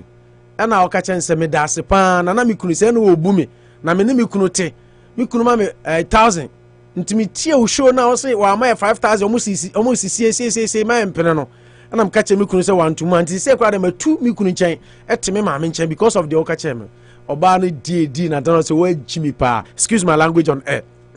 Was it fair? But the social media yedi ukruma 1,000 me kroma 500 no kreto de nu 1,000 ya na waja ukunu ho entu mirika ngwara he social media de na mu hu ne de yedi views o yedi views anya real it is odi eno echi awu.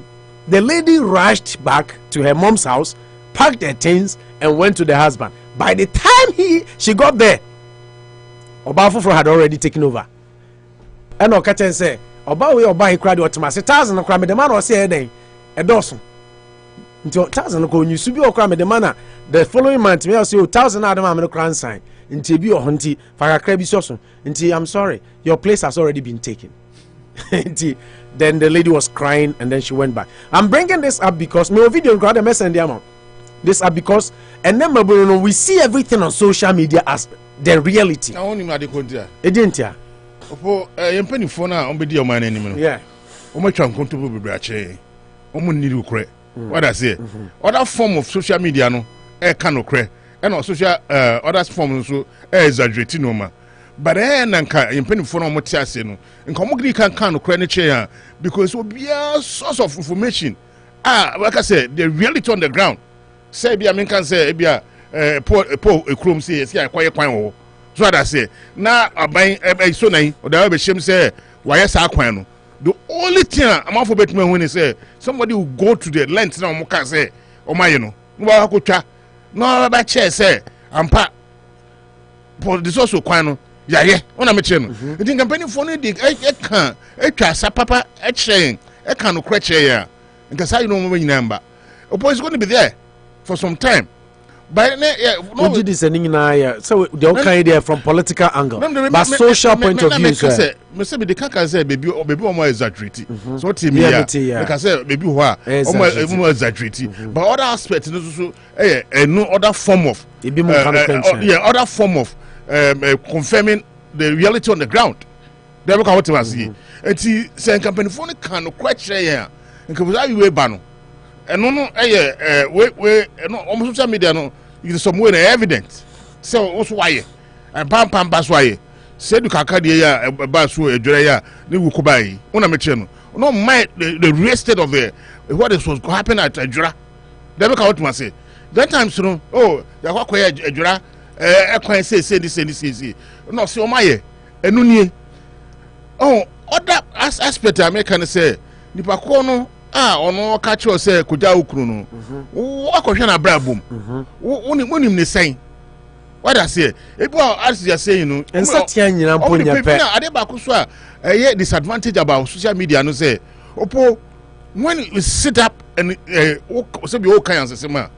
Views abenya no. Kitikiti bi o. Bi anhwe. Ba mo bi enkoku jo bi say Ghana they be a fan of somebody insulting somebody. And no there views be no so much cheddar. Because that's where I'm able to monetize it on friends on YouTube. Yes, I'm control exaggerate issue. No more than more views. No more than just I said no crew. No more take. I said I take you on trend position. No more. Ntikalu too for to the youth. And no na obo bisa. Ejina so a and na otu mabunu no for catch them say.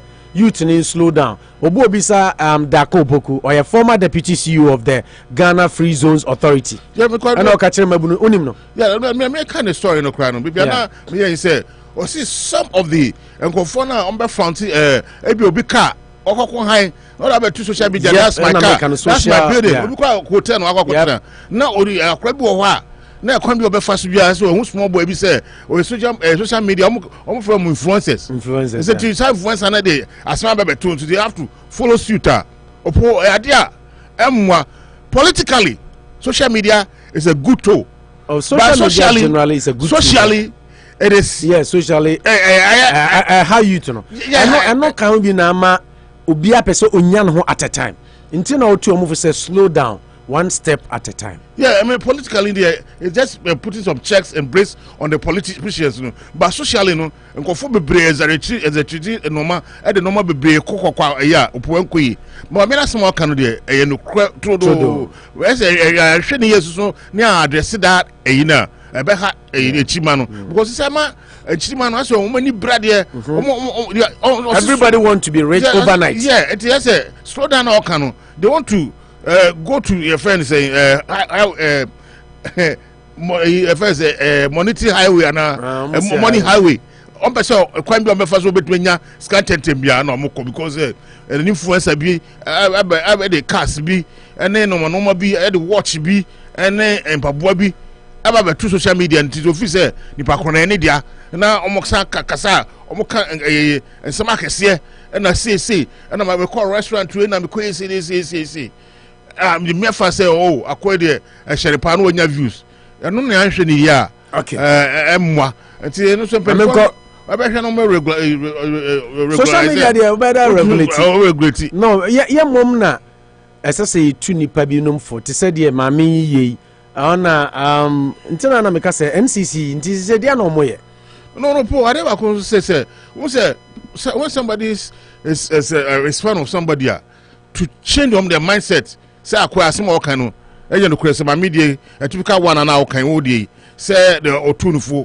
otunufo no ko otie no when tunufo o hwe no eti say agrada ye show na nipa kro no hwe no o hwe no na asema okano odi aduma tufo futu no otunu nti hard say wa kokojana na kaje say ma na asema okano yin no kure because wagine dia say every word be free no be bia no ofi say ono oye nyankopon no na say ne kenkon no so that's the bottom line socially social media no eno ma say eboa Ghana no enyanduro but politically ni there me no fi say opo eboa pa Opo. Yeah, minim kakra beka wasase. Just a quick one because my focus is on the State of the Nation address. Nation no nyina say I am here this morning to super expose our president. Just as Kalusha just alluded. Look, social media has its positives and its negatives. Okay, we are in the global village. Whether I like it or not, social media has become part and parcel of society.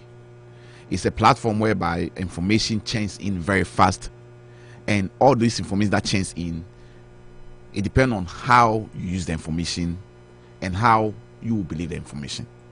For me, I would say that it is behold on we parents, we elderly people in society, to guide our little ones, our youth, our children, to let them understand.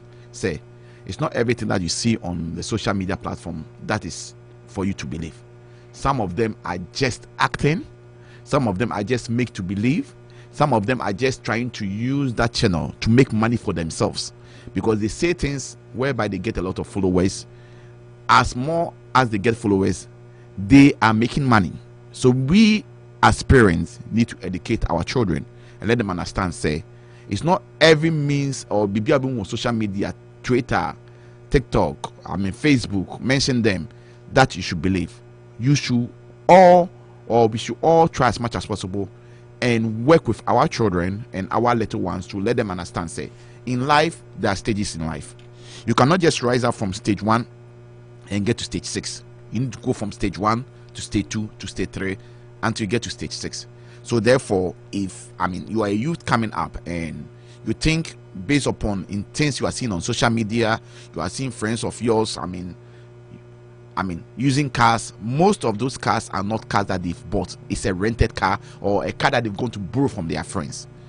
You understand? So for me, we as all have to continue to be educating the society based upon the things that is happening and how harmful social media is distracting or destroying our youth and our children.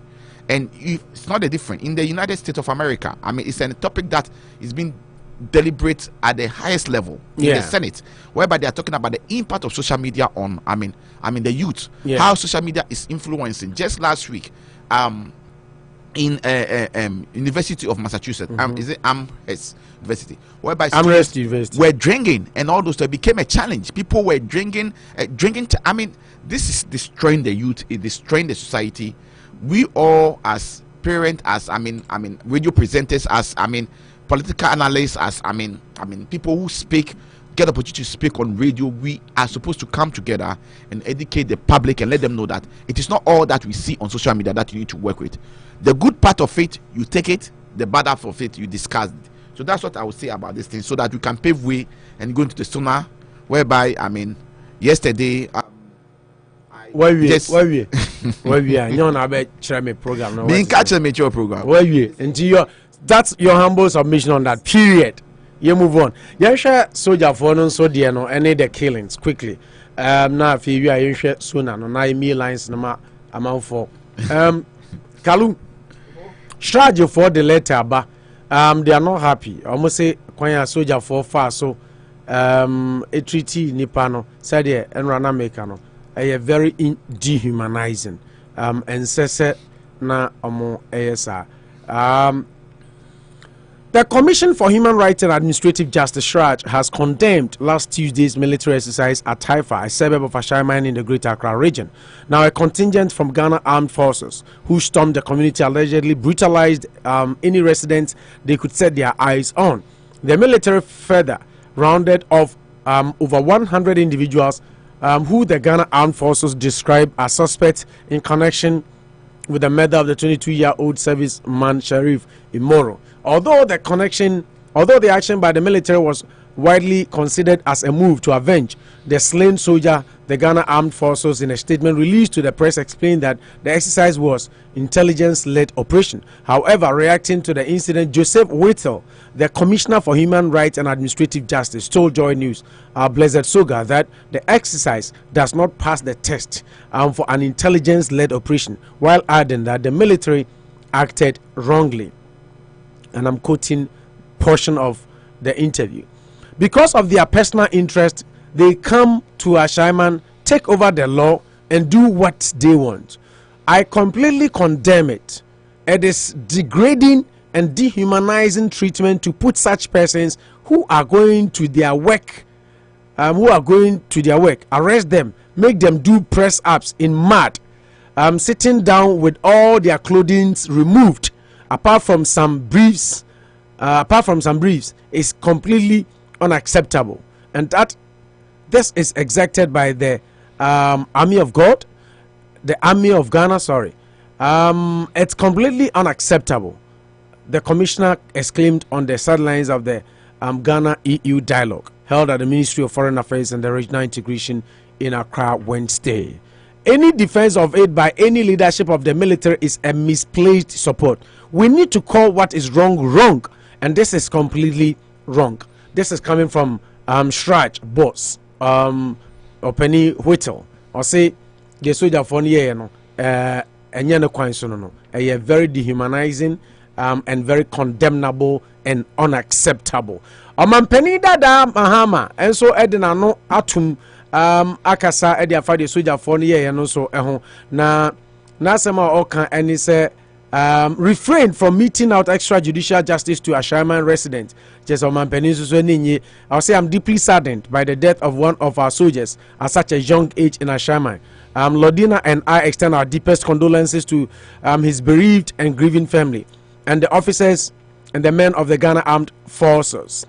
As your former commander-in-chief, I do appreciate how such unexpected deaths affect the force. However, I encourage you to exercise restraint and allow due process to investigate, apprehend, prosecute, and punish the perpetrators of the dastardly act.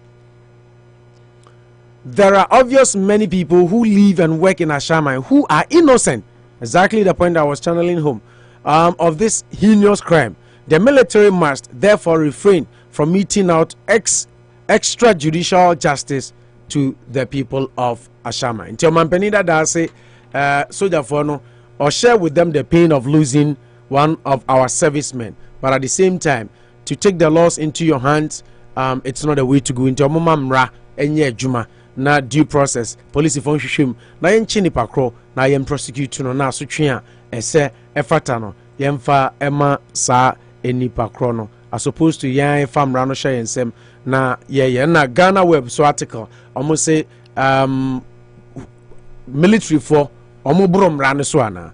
Now muko 2 sections of the Constitution, Article 200, any articles bia a chere soldier for a ball minor by externally, and now police for and now minor a bar in bia. The only way a soldier for between me kwanya the omu yen rano. I just said the commander-in-chief of the Ghana Armed Forces, His Excellency the President, to me activity clauses, and I say no, to me trigger say okona yedin internally the amount soldier for momrem and sana etumi abam tesa soldier for ni kwan say omoye no na yesa na ya dani oman no oman a lawless obia etumi ye nia ope ina smart say ewuo no eya obia ensem fata so bi ji obi nkwa. It is very heinous crime and nipa kra omuko soldier in the committee no. Equally the Ghana Armed Forces, a law enforcement agency, they should know better. They are not beyond the law. As I say, almost ibum rasosa. And see, these are the issues coming out of what happened last Saturday. Yes, sir. Chuck, boss, me didn't know yapa. Okay. I mean, it's an incident here. People go there and just make some rhetorics. They will just go and talk. There's a certain issue, 2 issues, a death and more treatment. And then you couldn't have the opportunity and the guts to talk about the death and by the inhuman activities. No, he did talk about some uncanny okan ewoni diano. However, me and that me say I was not either supporting the military or supporting. I mean, I was even condemning the act of going ahead and kill somebody by virtue say obi akwakwaji obi girl and see muhu no.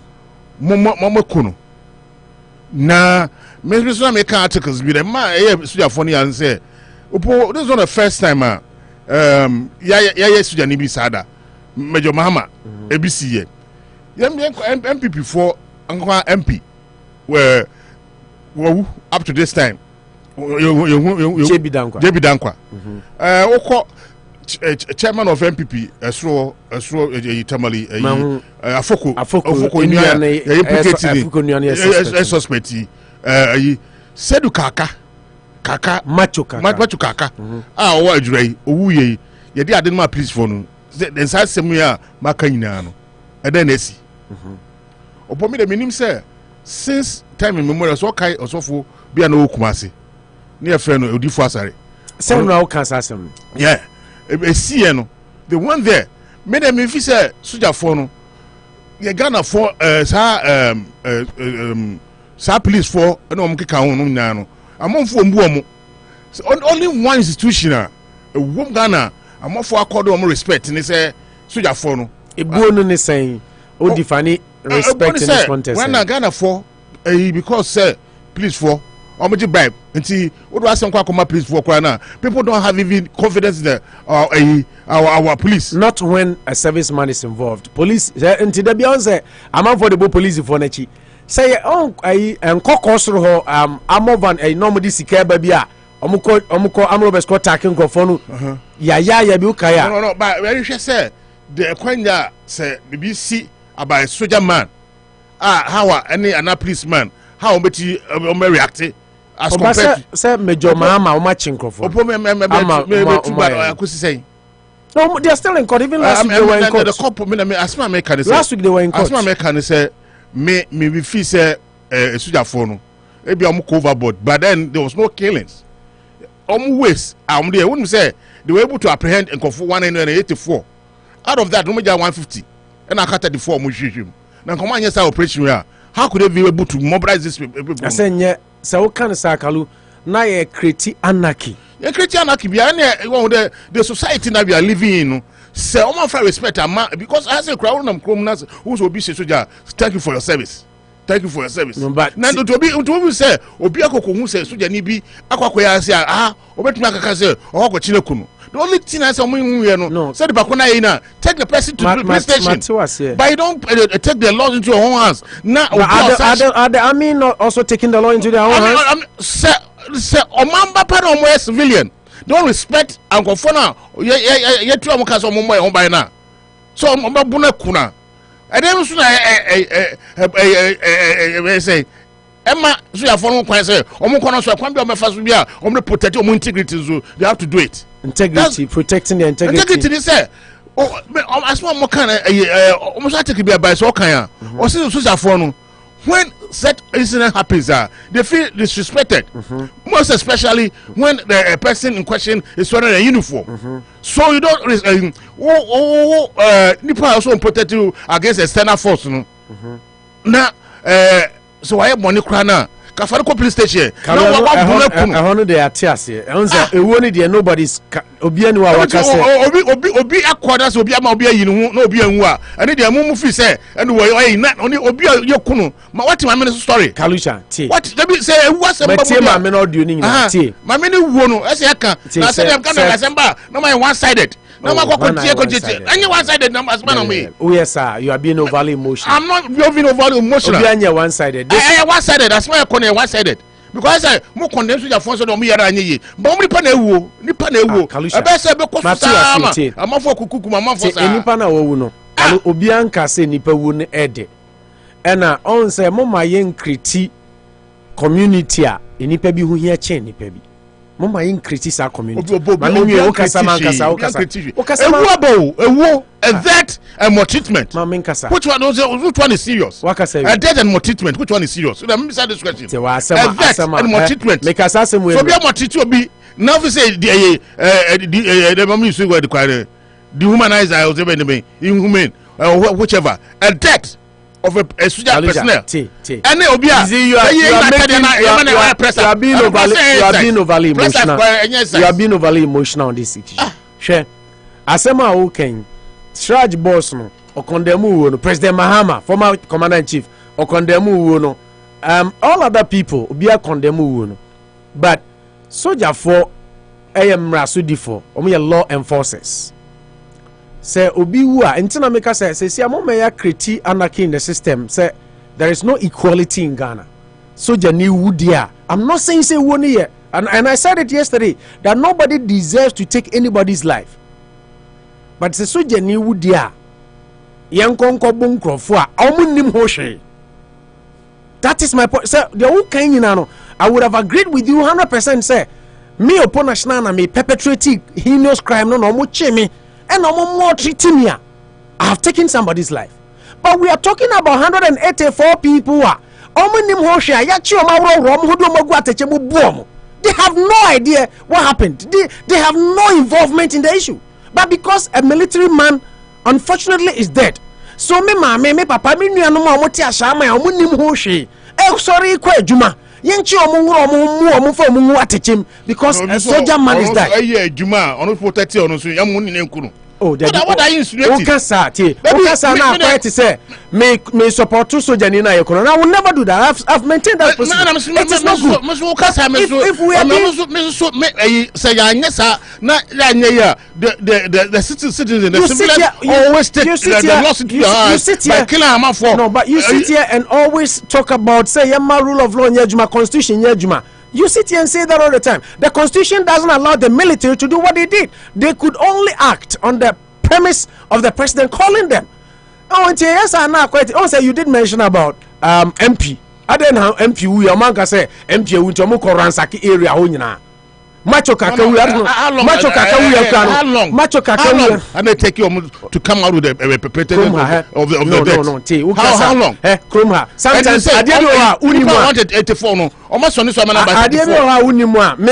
Me for me one example. Paul, I got an accident. Me boy 2019 obiate. Me car bo be money free. Unfortunately, anytime I say about this thing, I asema you can't say mentam kese. Because I feel bad that somebody had to lose or more life because of me. Even though say I didn't nyame kwame fought I can a born. What I say? It takes from 2019. It take 3 years and over months. Adia car bo bi keke no. Me fa say keke because no there me twika no me nipa no wu ye ne da ho a ye hu de o twika no from 2019 November of 2022 November 18th last year and I made myself no year November 18th and sometimes I wouldn't idea na move say Ghana and Kwana and Samuche we kura na enye sa fe na ye ko ped no twika no sometimes if you call omoya wi omodwane omo de minimo bi odwane ye edne ka ko shekara ko out of state ko chi no that would take even longer until sometimes it be Major Muhammad last week court man crofona yachi omo mudi bone ni bi ankasa admit say ono na dey ababo mahama ono na say so the issue is still pending and justice is slow but it's not denied but say yakasa soja ni ewu nti yanko ransakia na ye critique chaos society because constitution is say internally police for and na wo ho kwan say bibi say sia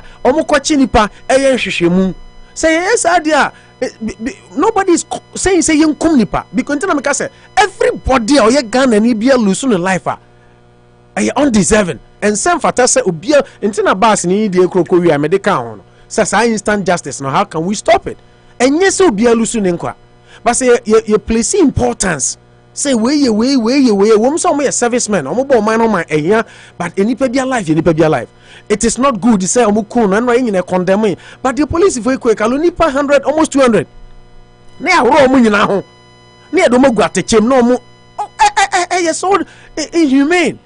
No, that's their way. That's their way. Does the constitution permit that?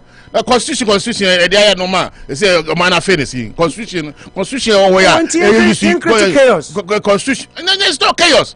Opo, where you stand justice? Kalusha say now mama. And we make us say o mama.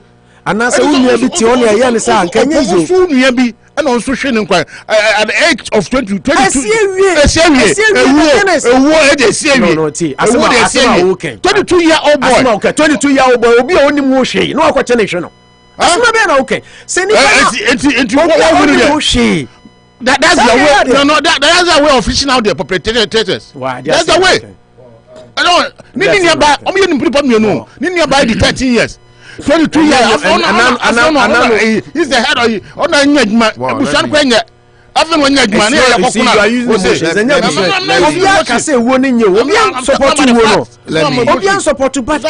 are you telling me say eno yenti soldier for no nya de omo pe bia? Let me come in here. I think say I mean the death is very condemnable.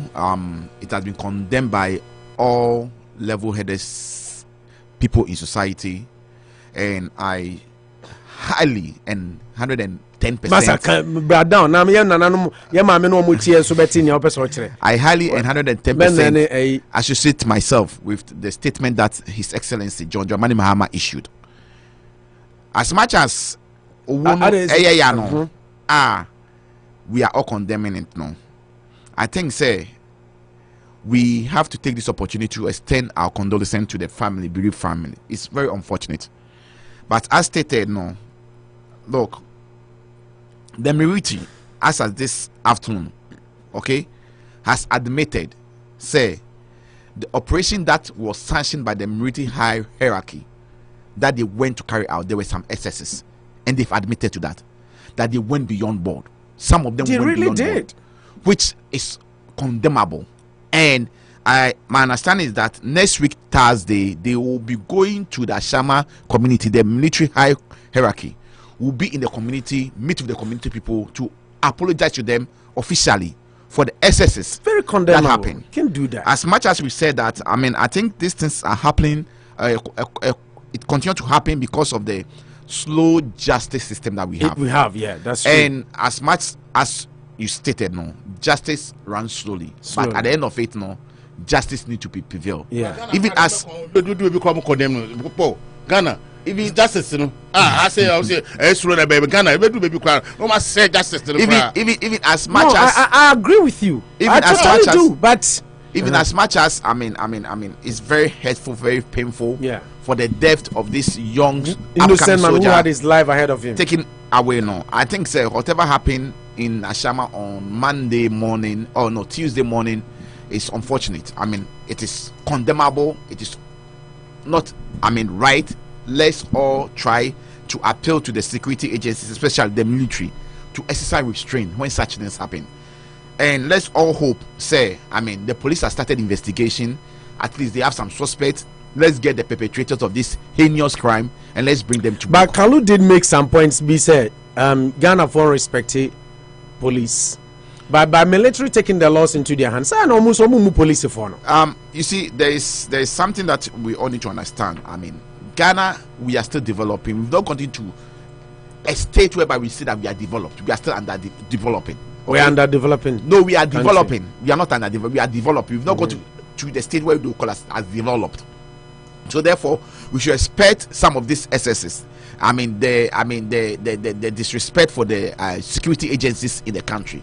I agree with some of the submission by Kalusha, but I mean, for him to be making emphatic statements, say, I mean, being quiet, take so whatever happened is justifiable. Yeah. That one I disagree with him. I mean, as much as it is that, I mean, it's wrong. You cannot.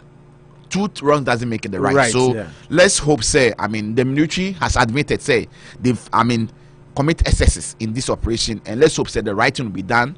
Those people will be compensated, and then let's move on. So Swami, as I say, last 2 years, okay, I say, soldier and police. It should be now. What the soldier, what the Nkofone say? What happened, Biano? They could have called the Kwan baby or one, you should say, the camp no one. No money, military police for no more. I bankrupt. Now, I'm transfer Akwanako. Yeah, if you want there, I mean, and take up the because on soldier for so you are trying to make it right. Everything they do, that's what you are trying to say. But it was wrong because you're military police within the police. I'm gonna handle soldier for issue buy no. What they were anticipating is soldier phoning him that a police phoning him that channel na bad that's what police soldier ni bia na about custody.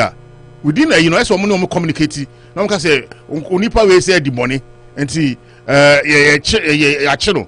until military for police for no one be fine no more de omoko no wa kwakoye ejuma bi am ese omo de be kokoto they too they can do it in that way and they have to find a way amicable so no yeah omo say police chi soldier near military police they hand the person over to the military police military police police for then they no de na koma your friend saying baby on so ordinary command soldier for command for no more take you over from there sani between police and soldiers no into ordinary police into mean kwachi soldier but a military police for and also moye because opo there you kwa menda mama you kwa say they treat the guy as a criminal by killing the person you treat the person as a criminal you're only concerned for making this right and it's a soldier number 1 and now a military attire number 2 but to say obia who can say criminal obi kura ko wi ade a on deserve say ekuno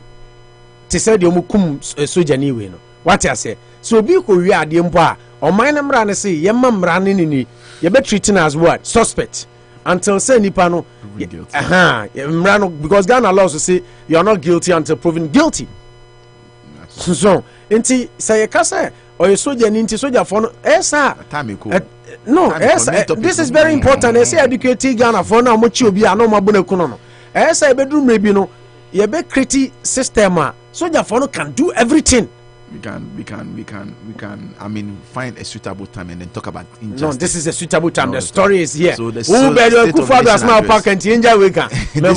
of the nation address is much important. No, it's not.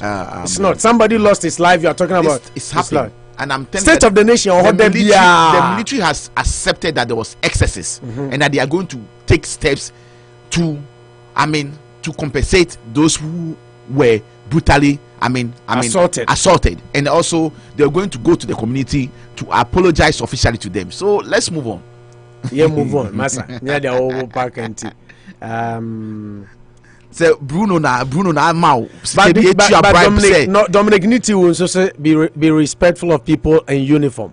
Defense Minister tells Ghanaians. It's Dominic Niti who Defense Minister. Whatever it is, the military has admitted their excesses. So let's move on. Say Bruno na itu esika say she done play mischief with me. Let's not discuss the sonar.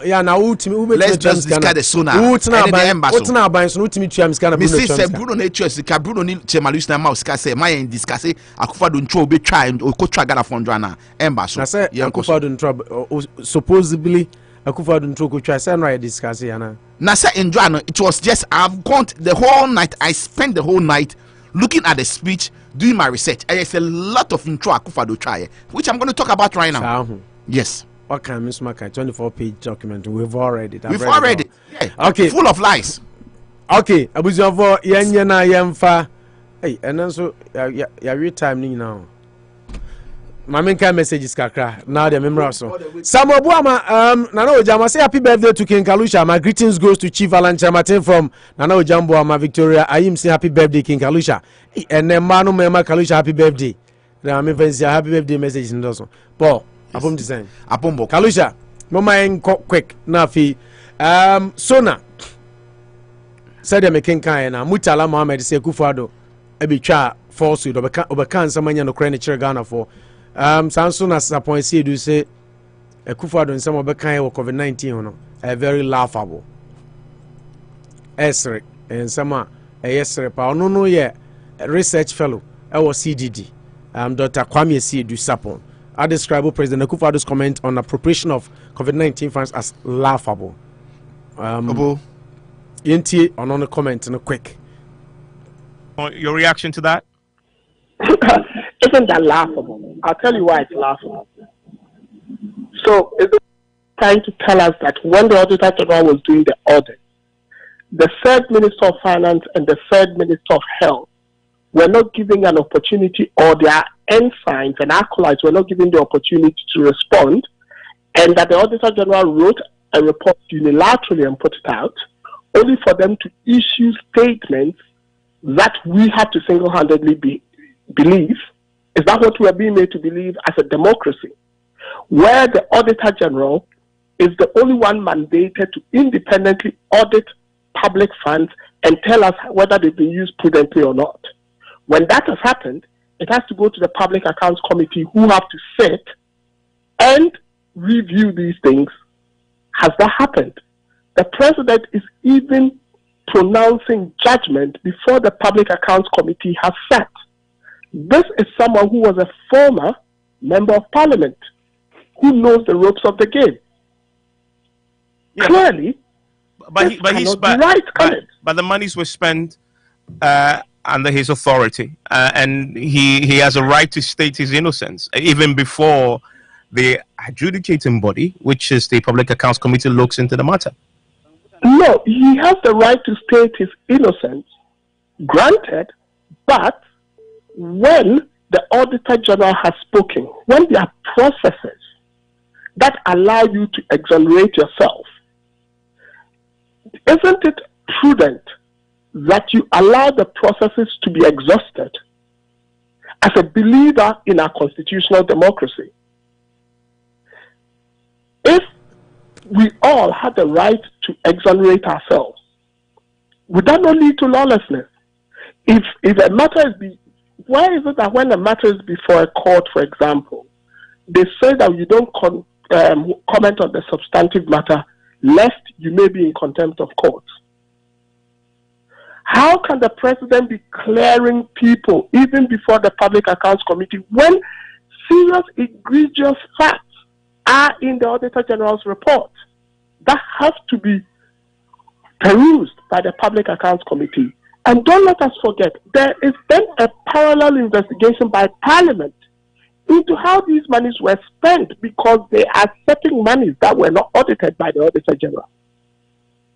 How can the president come and tell us that by his mouth and his unilateral fiat, nothing went amiss?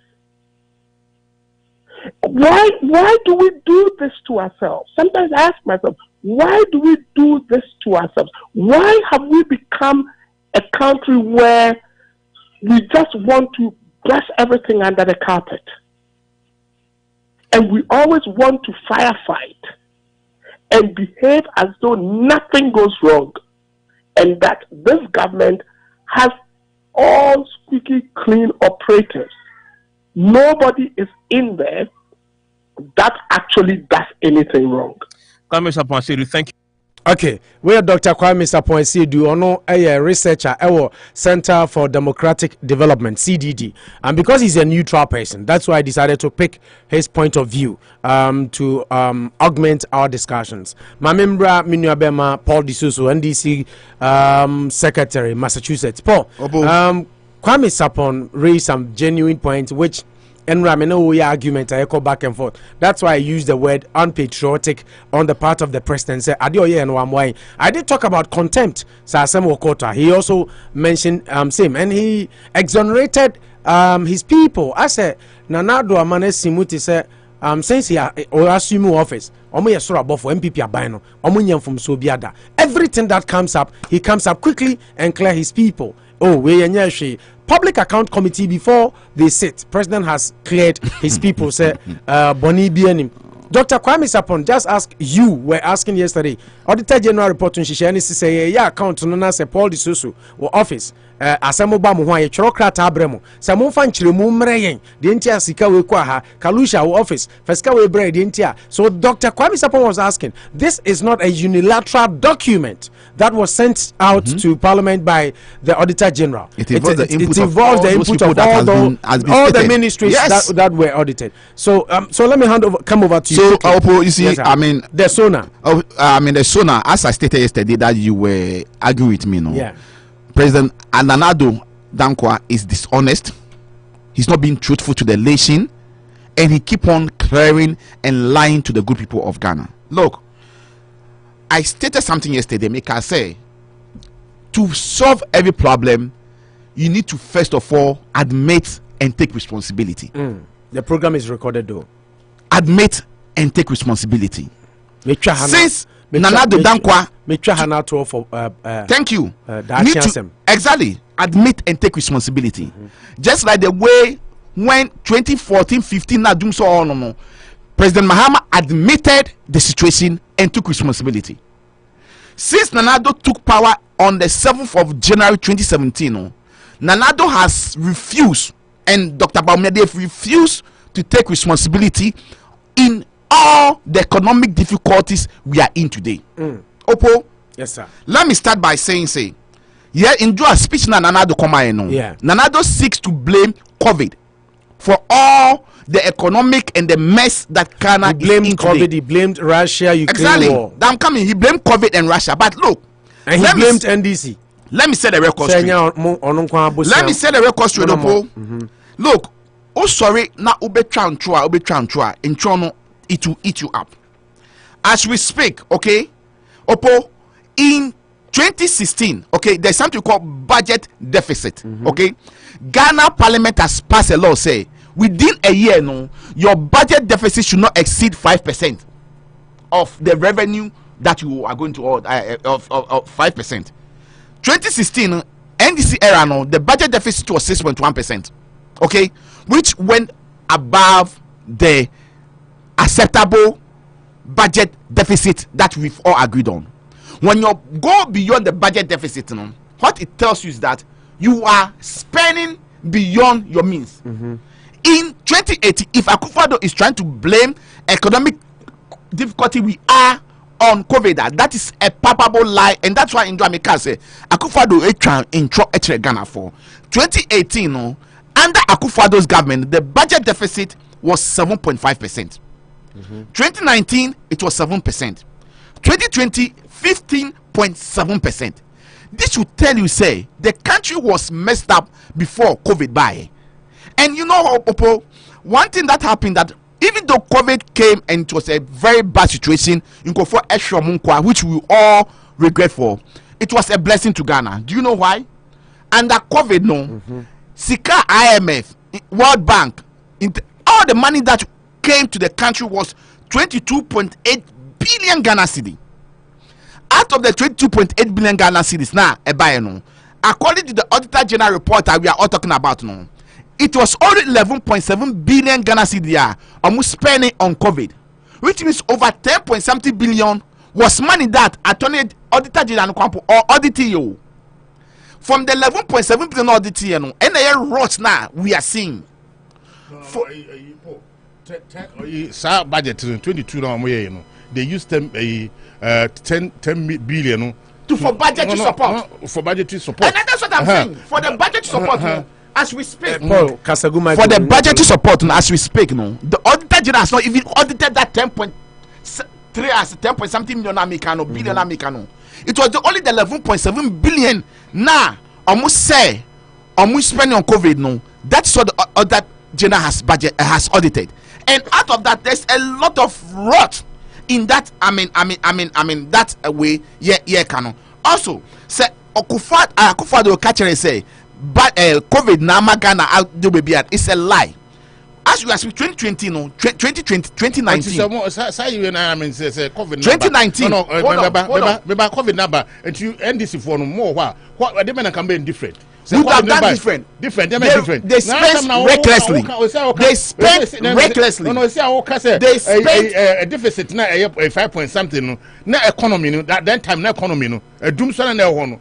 And no, and then a direct impact. Oh, the populace. That doomsday, no one. And says a month for baby companies. That doomsday, no one. Now by the same thing. The same rhetoric. It's not the same rhetoric. It's not the same rhetoric. Please,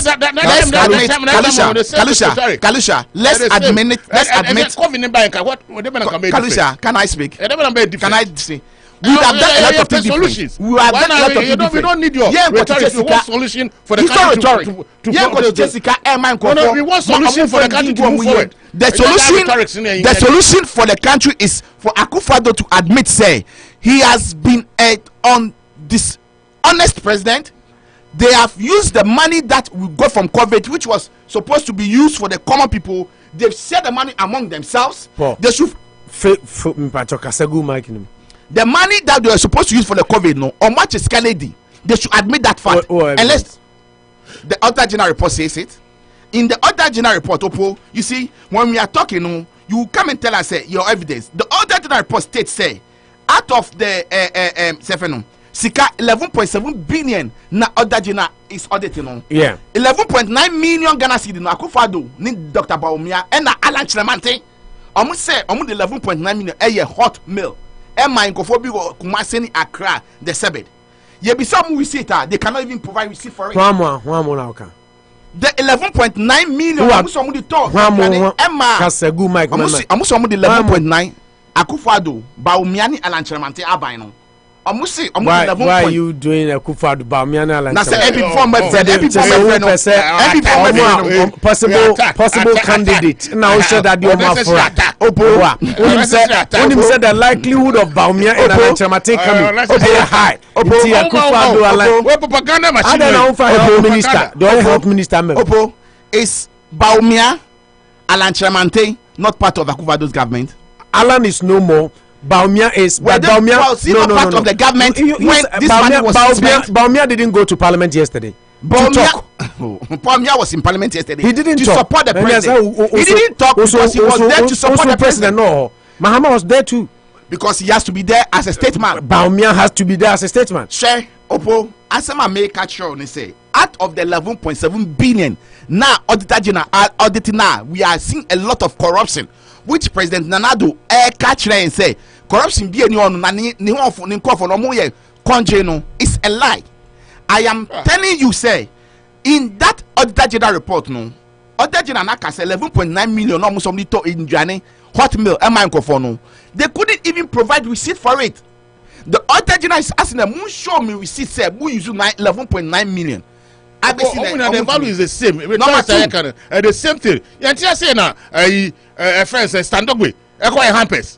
No, Kalusha. You say that are we equalizing Kalusha? No, but Kalusha. We are talking of the moment you are in. I know that Kalusha. When NDC was in power, NDC was in power.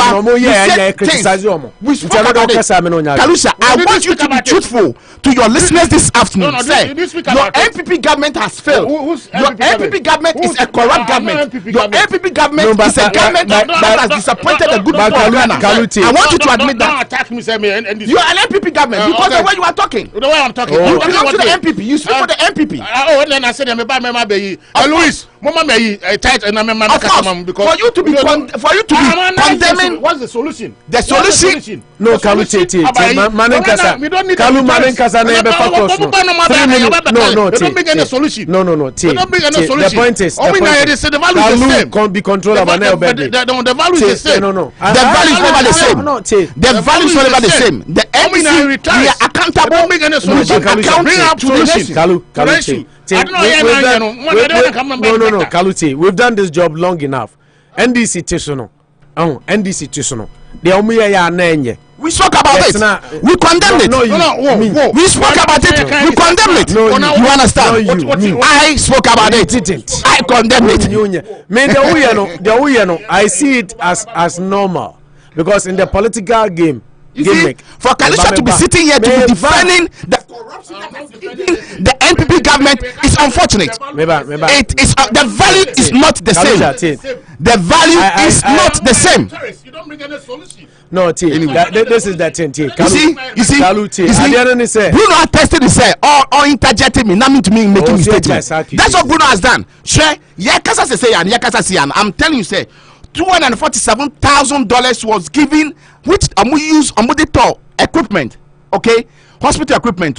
As you need baby equipment nafa. It has been misdirected to an MPP hospitals, which is not government associated hospital. It's the auditor general's report. As I $40 million, okay. Fancy infection center. They gave $4.5 million to the contractor. Contractor on see than us as we speak. And this all rot, this corruption, and my brother Kalusha is defending it, and this never engage in such rot, and this never engage in such corruption. Admit say Paul, the moment Kalu, my program is controllable. The moment you go there, you spoil everything. Man can't tell me say NPP was never engaged in corruption. I will be the last person to say NDC never engaged in corruption. Okay, thank you. NDC engaged in some corruptions, and they were taken on, and some people are in jail as we speak. I want us to. His Excellency John Dramani Mahama will never allow. When are we in jail? His Abu Kabele is not in jail. Abuka Pele is he not in jail? He's not an MP under the NDC era. Would Akufo-Addo even allow any of his appointing be investigated? No, he will clear them. Just like said, what clear auditor report. No, you see, Kasa, the NPP government has failed. They are full of bunch of corrupt people. They've disappointed the good people of Ghana. Ghana need a change, and we need to make sure, say, in 2024, no, you better to Akufo-Addo abide near Fiso, because whoever is going to replace Akufo-Addo, no, will try to cover the rot. They will not allow proper investigation to take place for us to see the rot that this government has perpetrated against the good people of Ghana. Unity Radio 1039 Anopa Bosuo meba mama correct here. I'm not happy with the moya no. Yeah program mama program no controllable. Na yesua de ni nyina ye nyina de etiatem a ye ka koba nyina Ghana ntia. Oman ho do nti na nyina yesa.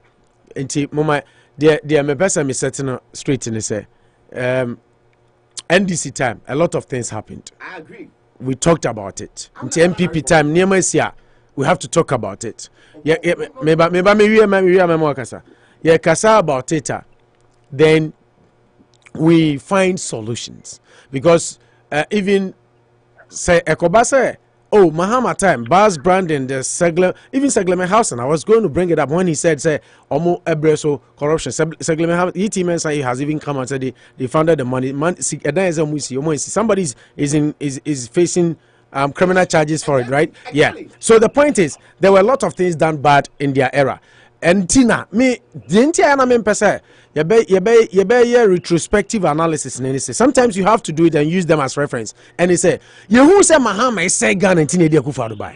So say call back to always say Sana no mutia dia. Then Akufo-Addo didn't give us a better alternative because Mahama, Baz Brandon, Jida, Sada. Said American even Segleme House uko odia Google scandals under Mahama ubenya bebre such as Akufo-Addo. Nti dia na me pese ye say whoever is in power now they all and we have to say it and criticize constructively and then we provide solutions like I say because MPP for and NDC ye the omo ya kombeka. I mean let's face fact say NDC are buying a tiso and a COVID is ka buy auditor general report ya ba. There's no way Louis Amakomensa or Bruno or whoever MPP ni beba betna on kanwasam. They will say it. Until we have to allow immediate. I know the fairgrounds is fairground. And they say man kwanoka. But after then we say okay, look, what can we propel some solutions? Then we take it from there. But as I say, omunyina the same, the same. The value is the same. Since inception of democracy, Jerry time 1992-96 now, Omanko Parliament from 96 to 2000 now, small minority, from 2000 when up to this time 23 years in opo so na bem na yi kofoko ya for no they always come and criticize allow me. They always criticize. They don't profess any solution. Jomam Atames Ekomasuna, the same thing. The opposition party will criticize it, not proposing any solution. The same thing. Jomama time 2012 to 2016. The same thing. They'll go and criticize the Sona. They're not proposing any AEB. That's why I'm saying that the value is the same. Criticism I am bedrock. They'll criticize, but they don't profess any solution. Right now, what you need from Mother Ghana is just come and bring us solution to our problems. We don't want you to criticize them. No one criticizes. So first point you have to admit. You can criticize, but always, it's about the criticism sweeter than them to them more than professing the solution. That's why I'm saying the value is the same. No, 2009 up to 2016. Opo. Before no Germany college now about some time my they don't profess any solution. And I'm just the value is the same. That is my argument. No, can I say both parties not criticize each other. But it is the beauty of the game. Even Democrats and Republicans, they do same. But they don't profess any solution. No, that's the solution lies. CDD Papa Ike. The solution lies with the president. Sometimes they be all here solutions, here honesty. To say COVID is president, echo clearing Crawford. Abra public account committee grant na so solution be na be to ade ba ko ha o man no me bisa how do you prefer solution for such a case ade ba ko so ha o man say o man wo political parties na o mun ko fo di boni a o manya akukudu o da catch am say wo ye boni don't do it that is what we need to do that is what is killing us because say any na make say Ronaldo be catch the value is the same Ronaldo be catch say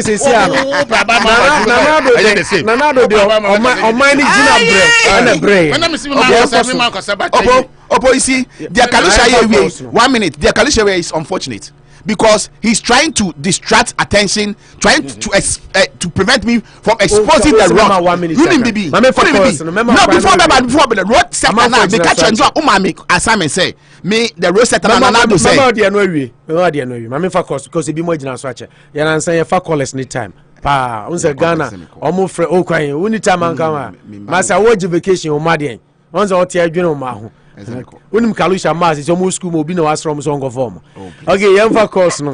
Yama collect no somrem because o magina so ache 508304939 508304939 508304939 wo fra nchre dia ba mama fa first caller Ibrahim and dia fa che wagina so ache pap. Ibrahim has been on the line for 26 minutes 40 seconds. Wow. Ibrahim fa che why? Wa unipa na Paul Disoso Yanko Ibrahim Shase wi anana na ojam ko na Idrisu obo ase to obo parliament na kwaku bodi be ma ba okoye na ye enso ato aso opo ma mencha o na mencha me chairman mencha no pa obo adwuma nkata secretary onya chairman oya secretary okay mencha no obo adwuma mani age na dwuma ho ye no me ni age ho pa na denti amma gina ho agina so ache pa me pese me first caller here. Me bra panini kan Kalusha. Me hele life and colored. Me channel pa nandede. I say o mama me say I after on na side. Because say u chire mu say tima mfana ye buru mu no. Obi ho o ye innocent. Wanya boni biya o. Ene ye buru no. Nti ono ni ya be ma na ye buru no sa onye boni biya no.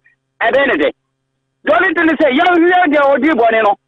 Never going to Sabra Quino. So, only calculation, only the case, one king sign, because to my fana, Buromo, and no, I say, Mimina, Yamin, and quite a community, I could make whose idea will say, even me, Kurana, meeting a million penny view, goes on penny.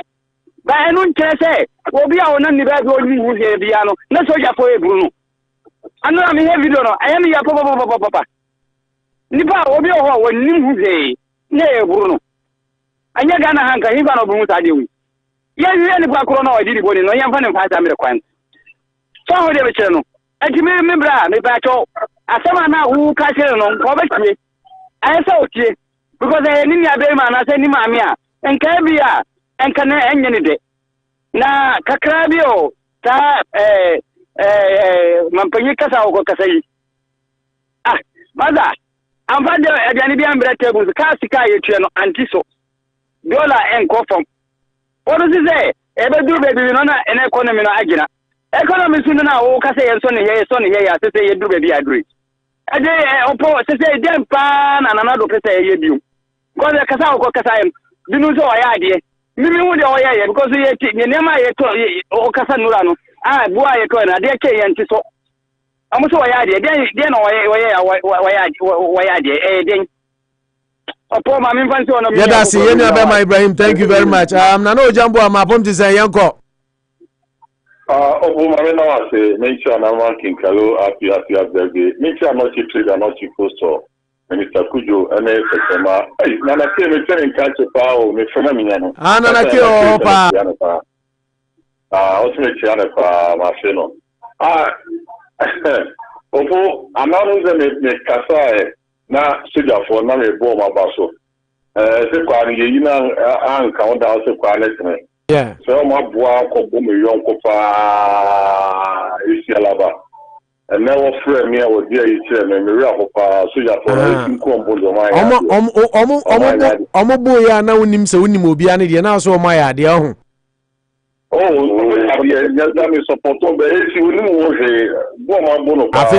afe na esi nim ho hwe afe na esi unim nipa o nim ho hwe a ya buo mo jaza na unim obi a omni de na de omo ye ne ye nti na me bisa Kalu se aga ba bi omo kobu ye nka Kalu maame ni nua no mo na nka video bae eno hu ni nua no omo lisu amo aba ade aseme pa tere libi no ase bol o kwadi police form so niska dina na jama momo no kakaze on van hospital well ya wanya de isi nko ma bo no de no ge ne pa o didia ni obo yanko ya ni wada asama is serious na didia gro mi ka sendi na mi ya pa se o kikan so mana ode ala be from say o mu kota o be ye kota bi ala bi kikum ala di ono ala enyo mi ye mo ne sante mu cheno o man pe ni ye bo ne sante ni so bi bia ko so ne se o ka onka ni mo fa ala me kikum ye se ne pa ye support no ni o ka ni na ni ma ala di o di kikum na ya ye bi akoma ene ga na so go for ya bibia o pu me pa so go se corruption go se former president Mama Chie Yaba. Ogogo Odiso onka no kre proper ogogo ya na ba onye Yaba. Enwa the open true mind. So if you are not doing your fine one, the whole Africa will like committee nekoba na la. Opo man fa se na gusu mete nto aso. Nano jam. Okay, ojam line a drop kami bisa na sem. Idrisu obo ase to obo parliament ma intio. Po yakupo jira pa ne abejo for na mo mpa ma sponsors almost sponsor mo program no na yakupo ma obojo die no ehye mo kina na bibia no de bia ente mo nkase ya. Na opo mamenchia yewu akojo ade da pa bantu ma de se konkra oba so indi so fraka mo o nyamisha na pa na samola boaje obwase east na mbus sako obwase west nyamisha obo no kwa sampane se opo ene de vad ya me back in Kalusia de me yadi no ya kakra o se me bisa ki Kalusia se o man pele be gina o ka nyina akasa ka nyina solution be no mai ena fe solution be no won ma cha na mo be na rajon da man mahama e be cha ho ma solutions be bre say one thing the sense of government is so now government status are what's so good in the president no want to so now ministry position no want to so na they no asambe Ghana for ba wa kan ye esa ni ko se ono president mama na be ka ono obedi so wo ye den no e wo so ko bi na meka ni ko so ono na meka ye ma solution no so mo se ni ko se jo mama na ka wo so se ndi so for be bia wo so e dey solution be na wo se ye sama bi wo di sika ya kasa mun je sika solution be na sika die no na Ghana ye ne sika nta o menu solution be na jasa wo so se ami wo solution kwa inclusion pesa in so for chere na se Ghana for ye chere e bia abai we say solution be na ya sama bi so e de ya ka say and then ko be na sika ya buy obi enu say even auditor general report ya buy nyina e chere say sika no more misuse no go prof what did you because Moko social executives so much sikano 10,000 and 50,000 and my social executives. I don't know Pacho, I don't know Fagana you. I was almost a Monday party and party executives. The Akasa says you win as we are. Solution Ben a Chelsea. Huh? I mean that's it. Okay, yeah that's it. Tobo Parliament in your my Drisu. Ye makodum kwakubu di line erade. Me yi Drisu efriso. Na mako kati kwa kubodi 508304939 oluma ya pomti sen oluma ya try na kwa kubodi no wajina so ache na memfa no because wa baso na mensa mfa no because no wajina so ache pa yeah oluma ya hold on kwa kubodi wi a ere kwa kubodi na ekọ kwa kubodi ma ntio hello ere kwa kubodi be ma ba yango opo ma me mo wa baso na mentia uni akarisha bonsen o kan no kre no yeni hanum bi so mu di no ho yawo Ghana sa na ofu ye ne mu na nia na me en koma sem no so wi ama che onu nyamfo ala nkwaje che ma ten de ma koma sem no so wi na me de kakra ofu me kan ye se Ghana na ye de na kwa ye se On the soldier for issue, you will be a how be as or more shame near be by any other you could see no name. In Tiana Sano, or one or more around the one will be say will be do be demo. Huh? Then if a chrono class was so be a ban again one on one way or ban on 1 day will be fun. Oh, to a crap food, to your can't tell Momone food, as I know to a gram once or four. So I say, maybe a cacra make a union when this before. Until Caruso Butana says, so more Cadian or Mobay. Until or then an anonymous. Matter, or how we are buying, and the Sarko is scan or my chair, the meaning will be a we end this or no cranny we can't buy answer or no woman say, now who's that can could be another thing. And that's halfway and trouble what to say the almost as can on one time can be fine. Yes, one you see. And the young Francis, any work so be pan a big bow. No, do any no one pass why young you know when I first canabra. And only solution what here, leave them Yamase or Kalusa, and I so too. As Gracia, some more, you know, coming me, as Gracia and Oba. Ye two, maybe we are more as Gracia, we are no near some. Now, so what's hiring or conscience in the family? No, what's our baby? And dear, what I say, and no, I'm still a man, support you, Alan Quadricha, my things is opinion, and I didn't say animal or bar on 1 5 years. And what one summoned to the Juma be at the bow, man, mammy, in here, and this will be our thing. May I confirm to young confirm, young will attack. But I know Castle the 1D1F, or Tinamuno, who could have been as a season and you can say, you must hear, who says, Messi and near my winner or wing. Yet the ancestry is so, a channel will be back. What the ancestry, Pagua, Coma, Machino, and near Manabay Juma. And only idea was to say Ghana in you, and just send this open power bench in Oba. Will be two people for any star. You besides them, and the Babanswa, who was in the Anfanka. So I say, and no man, Messenger. Minia, I can't say, Kalusha, while boy, you must have Ghana, had my own captain, and that Primabru, and Ancamade Breno. Young kind of crest, I say, he didn't throw MPP Nabana, they didn't draw Cranama Soroko, and this never ban what they didn't draw Sanua Soroko. Yes, I did, and then I say, Camera, my Ghana, Minia, Raman Sanchu, Munyanfal, and Kojicha, Martin, the next president, and you got Kokun Kansan, the donor friend penny, or not what testament here will be. Yes, you're Darcy. Eric Kwakubadi, Ulma Yanko. Now, Kwaku. Minia Nanabusu, on fine channel said that Mantini and Mane, as they are going to be the Makaku Kimo at the Tiffy, it's Mantini and Maho. By any animal, Nanabusu, Yeni at a Ben Ranane. And okay, Yamaniako, and Can, Yamana setting. Obeti and Council. Yeah, that's it. Now, no free MPP headquarters, one. Oh, they are too so. Yeah, now a fun. Ulma bomb design. Opome and also a radiadum main to Minabema. Nema koka se the worst CEO ever waba kodoko and I am ponsa Ghana for I kodoko for me pemi achiniare. And yana me was our Sunday story in the mameno. Na me send them out no. Amam for pemi achiniare. Kwaya akufo ado ebu man sa na ya ponsa so de na adwen eye kodoko. Enti bedru e mebe ba ye be kan wa asem opo ma menchia Ghana for bo America nyina nda nyimbe.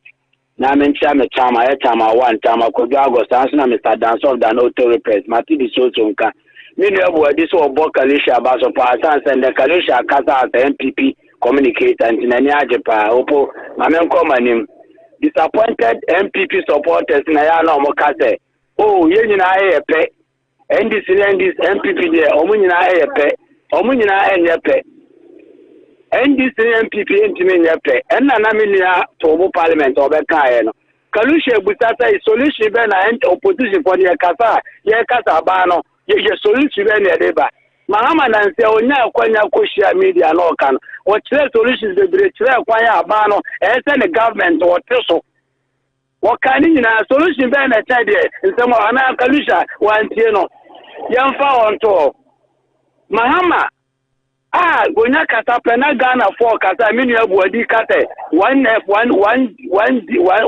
factory 1 day and day no. Ade na one bob akukura di baby yesi ba akukura. One bob akupedi say yesi bi wa. Wasn't confirm ira excavators baku 500 etimi ira excavators o entimi faculty kwazo yedi sika so no baku 500 ira enyanta ba ira ya hu asem abobo ya over 400 ira watamale besinde ya ante won popoye mahama woka 1 mahama do bia meka opo at least mahama enya hwekura no nyina yenya pe ndc na mpp enya pe no ndc bobu na 57 billion 4 years no mahama my University of Ghana Hospital mahama my friends Kwame Nkrumah interchange mahama my friends 190 bed hospital ewo Panko mahama my Bank of Ghana Hospital mahama my terminal 3 Mahama expanded Rich Hospital over 400,000 beds and all the count. Mahama my friends the KJT almighty KJT 57 billion. Mahama my ferry hospital.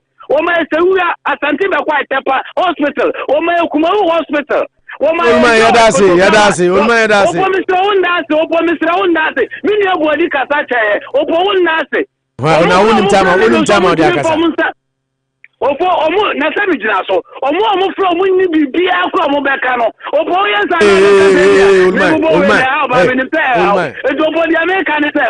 no retract that statement obi eni ho fra we need obeka menkasa that it means you entina meka say o na so ni say meka di agora na wa ni say meka di agora opo oni say meka di America ni say opo ye ka abaya obeye bia ndc aban aye bi chepe edi Kalusha munya say ye nyina ye pe no ye nyina ntimi nya pe e ma ne ye me da say yenso ya da say okay mami abato asoma me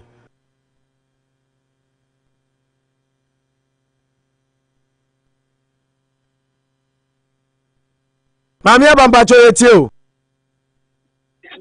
obo sorry o me da to yanko sorry yo for mecha unity radio telephone na and the committee both Paul ne Kalush King submission any kind of shaking happy birthday Mr. Nyami Suramano dia odene sabe kan bia no enye nhira o yesu din amen wanyi so obi e wish you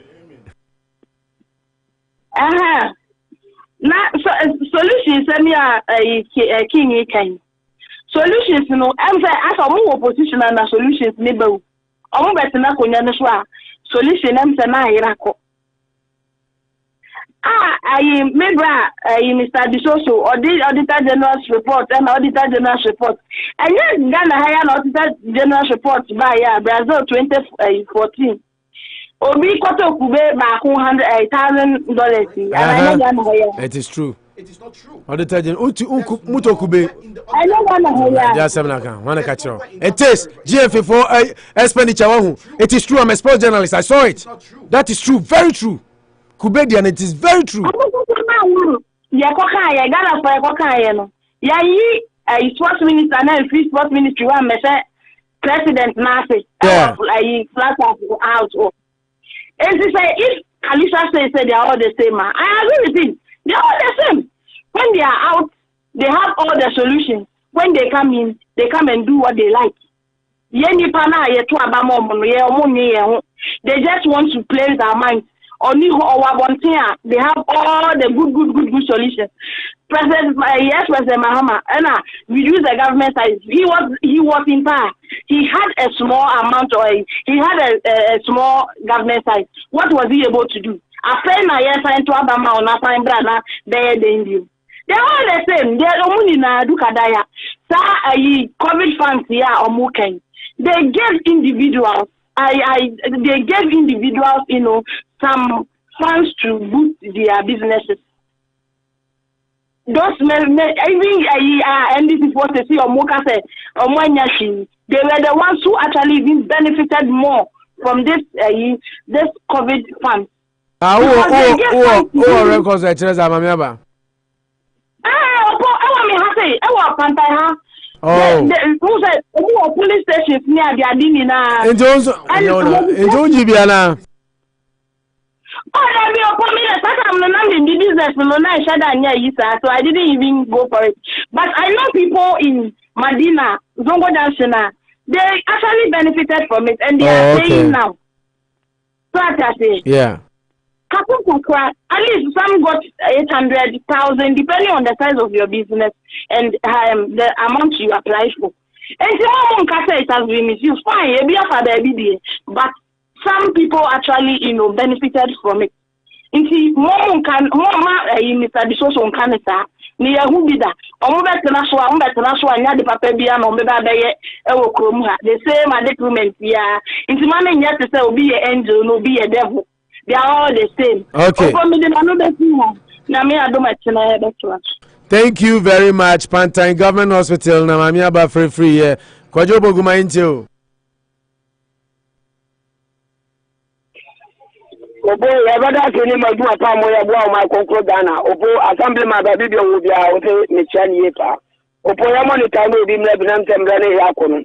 Opo na mo ka bibi e fa sa soja ni wo no wana em say papa Kalisha eno ye argument kaka. Opo ye be say papa ti say na wo ka opo e ti say o e ti say adia soja si ye e ti bia pa na mo koko opo na me je news na awa wona asefem o champagne fo pa o ma ti na bu o mo boto pa mo ma ti e nyina pa pa e bi ko esu de ibi ska o de ko hospital kwa wonya e ti je na ye anane ma anu ama ma no nso she na o mo di meme o mo but the way I'm going to na tell you don't nipa okun soja ni yana e de come here say Ghana soja ni bia hu ya anya mantabo na ila so mkobo mu ana say omukoko bibi obo ana aseto ko je pen go pom do mabutu fom e bi tete amu na bi twa mati mapa obo na aseto e bi engan de no chaga ye papa kinkalu chaga mi fa say ni papa bi na tie bu ni say ya obo tinka o be fili say edu ke dia mu mempa mu nka no kro adwo we na tanka police adi mi do say e ja sama ho the police for ni ho mu na dia hand adwo ama soja fo atina baba yes nyambra semu o Ghana emamu na is Ghana mra no mu de so mu nia wu ya no ma pie no mu baba ya de o mo pe obo sha ko ye ko ya bia tibazi ada na no soja fo anja mu metru nkokuno na confirm free Ghana na je hu nya kwa na Ghana so da for ye opo ya da tira omo do omo ya na nta ensem fata Ghana mraro eti je ba bia mrano da no wona na ensem kwa mo me mrano fa na emom no enya so mo de mrano be so mo nsam mama kwa yo de mpopo ba sa dia ensa encha opo mo nya me nya adwuma yani nyame be ya adwuma nyame nka mo nso mo ho abusafo ya da mo ase the phone segment ni besi a yintumi for free be biem don ko aba pounds ma edu miensa na maba mabeja force no mama me mo final comment na ya sorry so ba ma men kai mo say the asada kese ma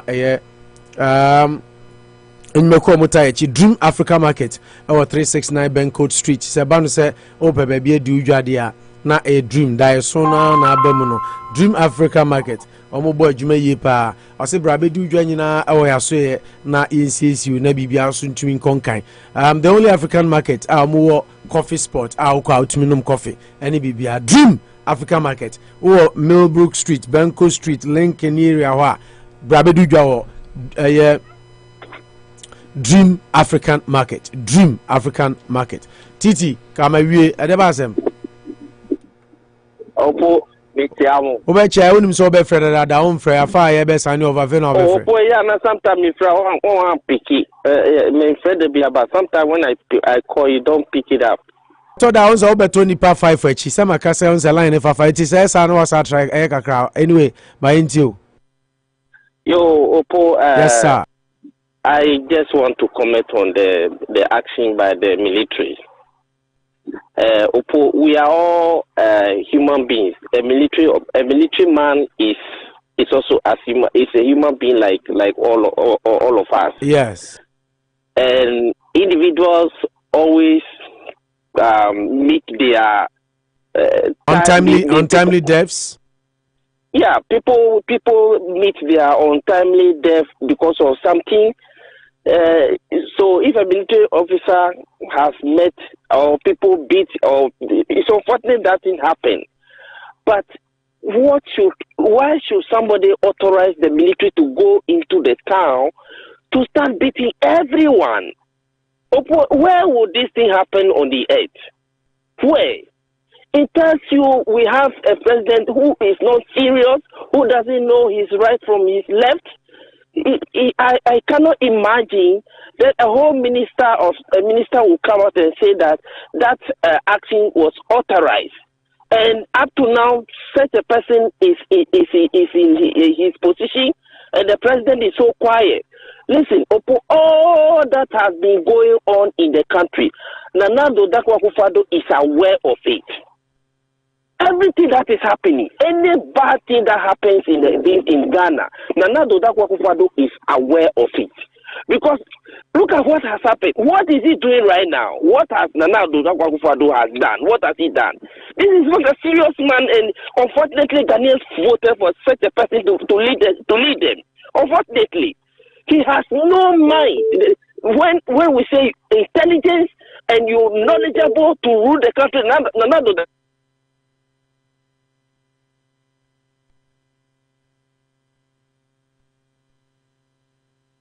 start beating anybody. Listen, Ghanaians are too timid, and it is time for them to wake up. If you see any military officer alone in town, beat him and kill him. That is what is happening. Because they will authorize them to come and kill all of you. So when you see any military officer walking alone in town, they should attack him and kill him. This is what will bring peace into the country. Why should you listen? If any of my people has been something like that should have happened to any of somebody I know who is related to me, I will retaliate. I will. I'll go to Ghana and retaliate. Because you cannot just do anything like that. Where on the earth and something like this will happen? Where on the earth? It is this useless, stupid Nana Dodakwa Akufo-Addo regime. What kind of what? So the education that he had, is that what he learned? Wickedness. This man. Titi, thank you very much. Thank you. Let me take. You've already landed. Nana Dodakwa Akufo-Addo died. He doesn't deserve state burial. He doesn't. Titi, don't say such things. You know, I don't like when you go at that tangent. You know, we have to respect the title of the presidency. Please, I don't like that. And I don't appreciate the last comment that you made. I have to apologize to my listeners on behalf of the radio station. Titi, you can do that. And as a result of what you did, you would have to retract anytime you come back on this radio. You can't go that far. That was very, very bad, Titi. I'm very sorry to all the listeners for that comment, and I really apologize on behalf of the radio station. I'm so sorry. Mamin Peke, Nana Dieu, Mamin Tiuana, Worcester number 4979, a bell last caller. Me call him a friend. I wish what do you call King Kalusha, the king, the great king himself. I wish you know happy birthday. The another person I can PT I can, but no, the two at one said yeah. Well, Kasa come about the two at one can yeah. And yes, course for the boy here. The ACA Opo Olipakwa will lead the operation. There was so much unity because defense minister there came to me and she can't cry, but there was so much me punish you be because Akufo-Addo say ordinary citizens near this year monty and yes here and let them no or no and in the cabinet now will be a bonia no attend and a bomb also because I deal we say you quite say Kufo mreso the guy say the Kufo na minim ababa wabi onim ne pa o ka che soja force se wo awunim wo be kwa bonten akwa eti trase ma ye be chi obia no emra na ni ubeji bi se ne sepepepe ni bisa wo de Kufo mreso no wo ti se soja ne be bi nsa kokita obi not as I remember minim say yeah because of far ni no asama o ka che no I don't know. Na yeti o man asabe emra nye juma emra ne be juma ni obeko wi obi cell phone no obeko fa obi bank na e dem ready no na wo ma wadi bone na nkasa no chese Kufuado the cabinet no wo de me bisa wo one or two people be na me hu say ababa we ekunya odan MP na hwa bi mpo papa baako na me hu say wo mo de chese wo mo ka no kre but wo mo kan Kufuado ka me hu ni papa sabe achi said man so timi na so o timi ka se dia ya nyeni ye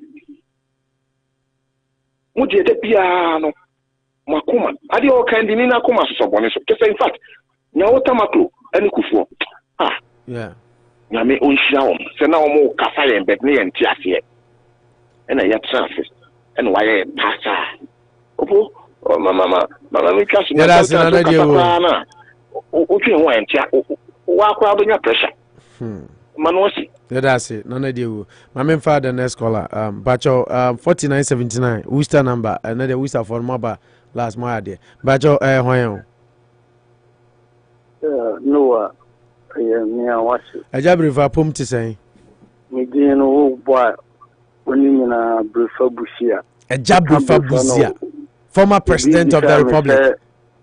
I won I know poor can and I'm saying no. Busia. Or can say Omo Pacro.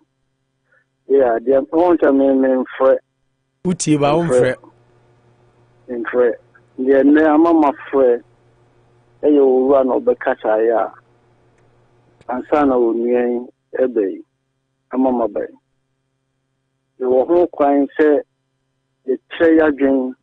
Ewo kwam bia so eni asetena bia mu kasa bia mu suban bia mu na mum no obi oye penin uma wane tia no a enye semu pa ni anu Ghana fo mu yenhye no so esanse yinya yi onipa no ye pro yempo obeye mampani edien kwa ye bo ye bo Kufuado no kwa na enye Inkebu Inkeno Omampani Dada Mahama Onon she friend Mahama sa Ishamu so asani pano omukase nyina ye NDC for in support NPPO Tese Nyankopon adom ni ankasa Ewade na meni obi so e di party fufuro bagana ni kama Ghana fu nyina ati a friend Black Progressive Party upon all what this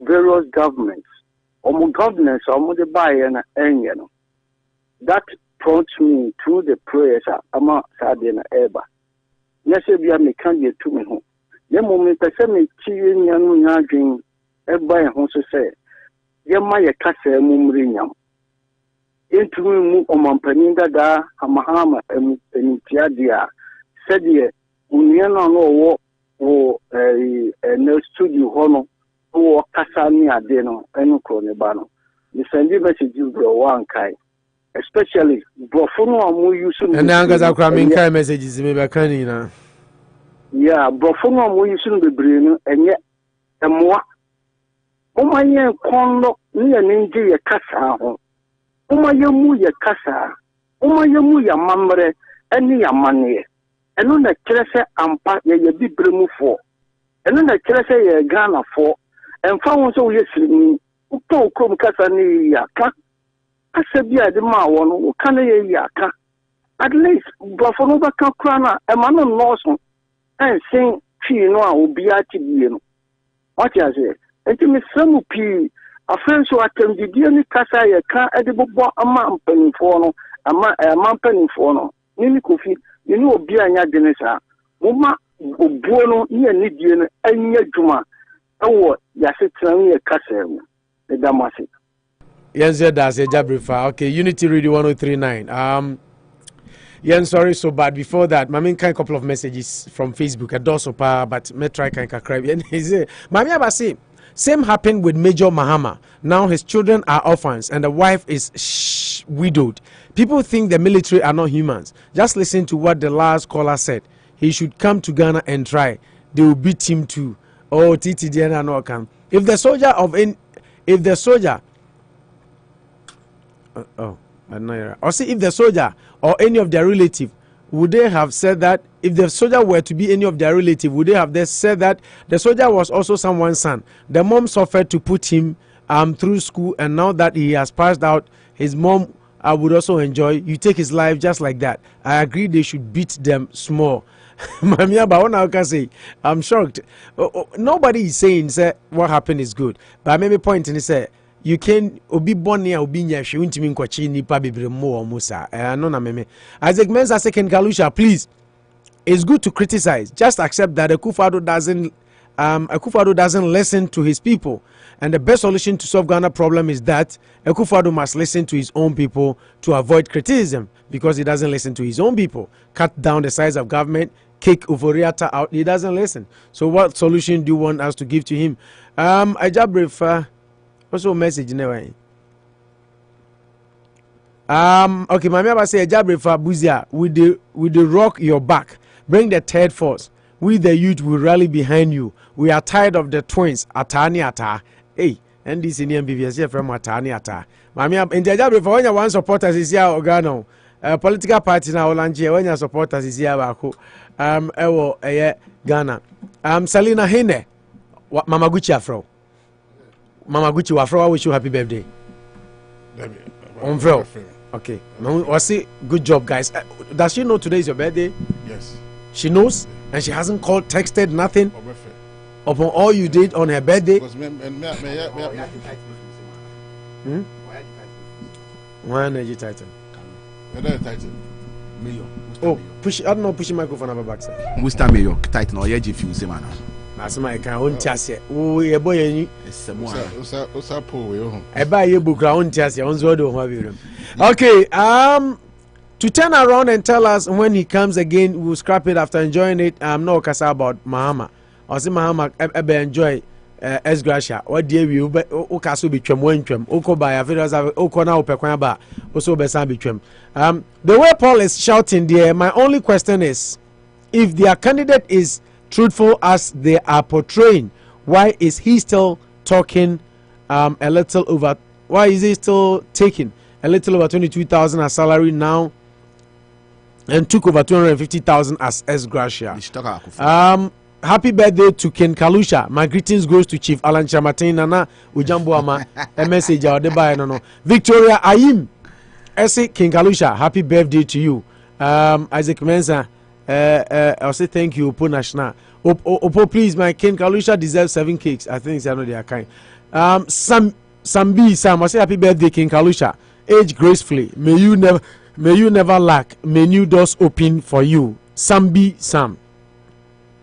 The government will say, Shomono. It will reach everybody. Continue was a day. Mamia Bana de Bay. Okay, near come Manchester United as na you who omono. I see Ibiba to be happy birthday to the king of sports, King Kalusha of Unity Radio. May the Lord show you a token for good. My one and only King Kalusha, I will see you tomorrow, surely. I think so, I've read that. Mamma Alice Cross will say, King Kalusha, happy birthday to you. May God bless you in abundance. More blessings, amen. Enjoy your special day. Enjoy your special day. Na abedi kwansa. Na abedi kwansa. Unim no? Oh, hey. Ghana. Na so oma happy birthday. Now. Say na your bow. Na nema happy birthday no. Okay. Number seven man who say na. I just wanted you to be aware. Special to me. Huh? Special. Ben Mike, no, that's okay. Special to me. Special. Okay. How special? And I've given you the platform. Because I went to me and church, my man, now because he be an hour girl. What you say? Now because I will get what you say. King Kalusha, no. Hey. King Kalusha. Yeah. Now King Kalusha, we are special. What? Continue to be special to our king. Paul, just 1 second. I just prefer say I can tree. We can't bro for the do. 1 second to run. But also mentioning the musa onye tree. We are Aigbeni. Yeah, voteering. Aigbeni. Proud voteering. Aigbeni. Proud one. As such. Ever. Yes. Until on TP ni papa about manage or try. On the Mama Gucci, me cast one wish you have no wish you Facebook. Well, to happy birthday, King Kalu. Enjoy your special day. I will take you to dinner. Also, the over dinner, Mama Gucci. Well, to conclude on my submission, I just want to say that it's unfortunate that our president was dishonest yesterday in his submission to the state.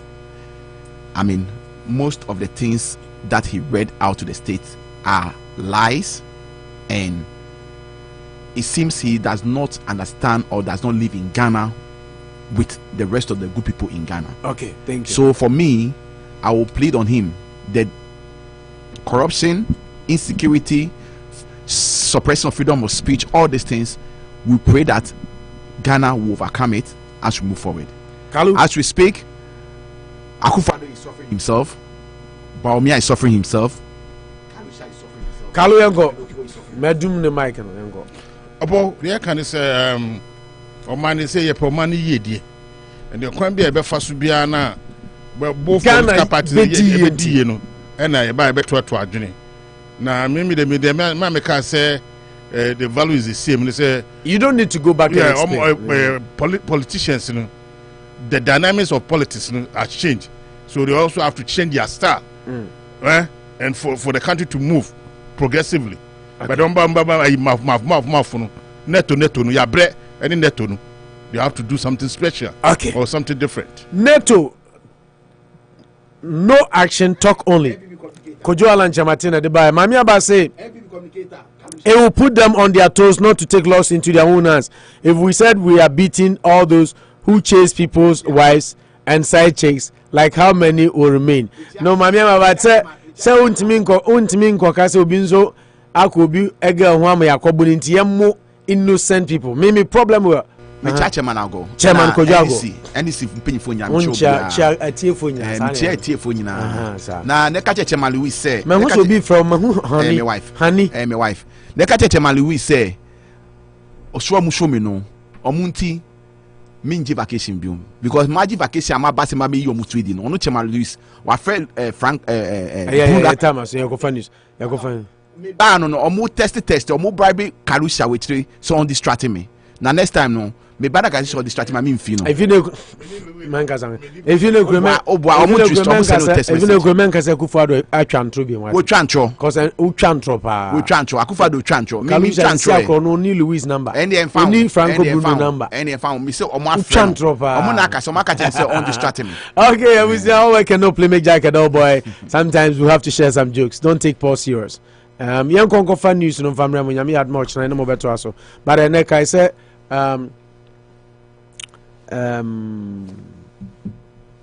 7 up any rare betis 7 up yakramo bebree ebehim bebree amanfo be tonton sansan nanso men kan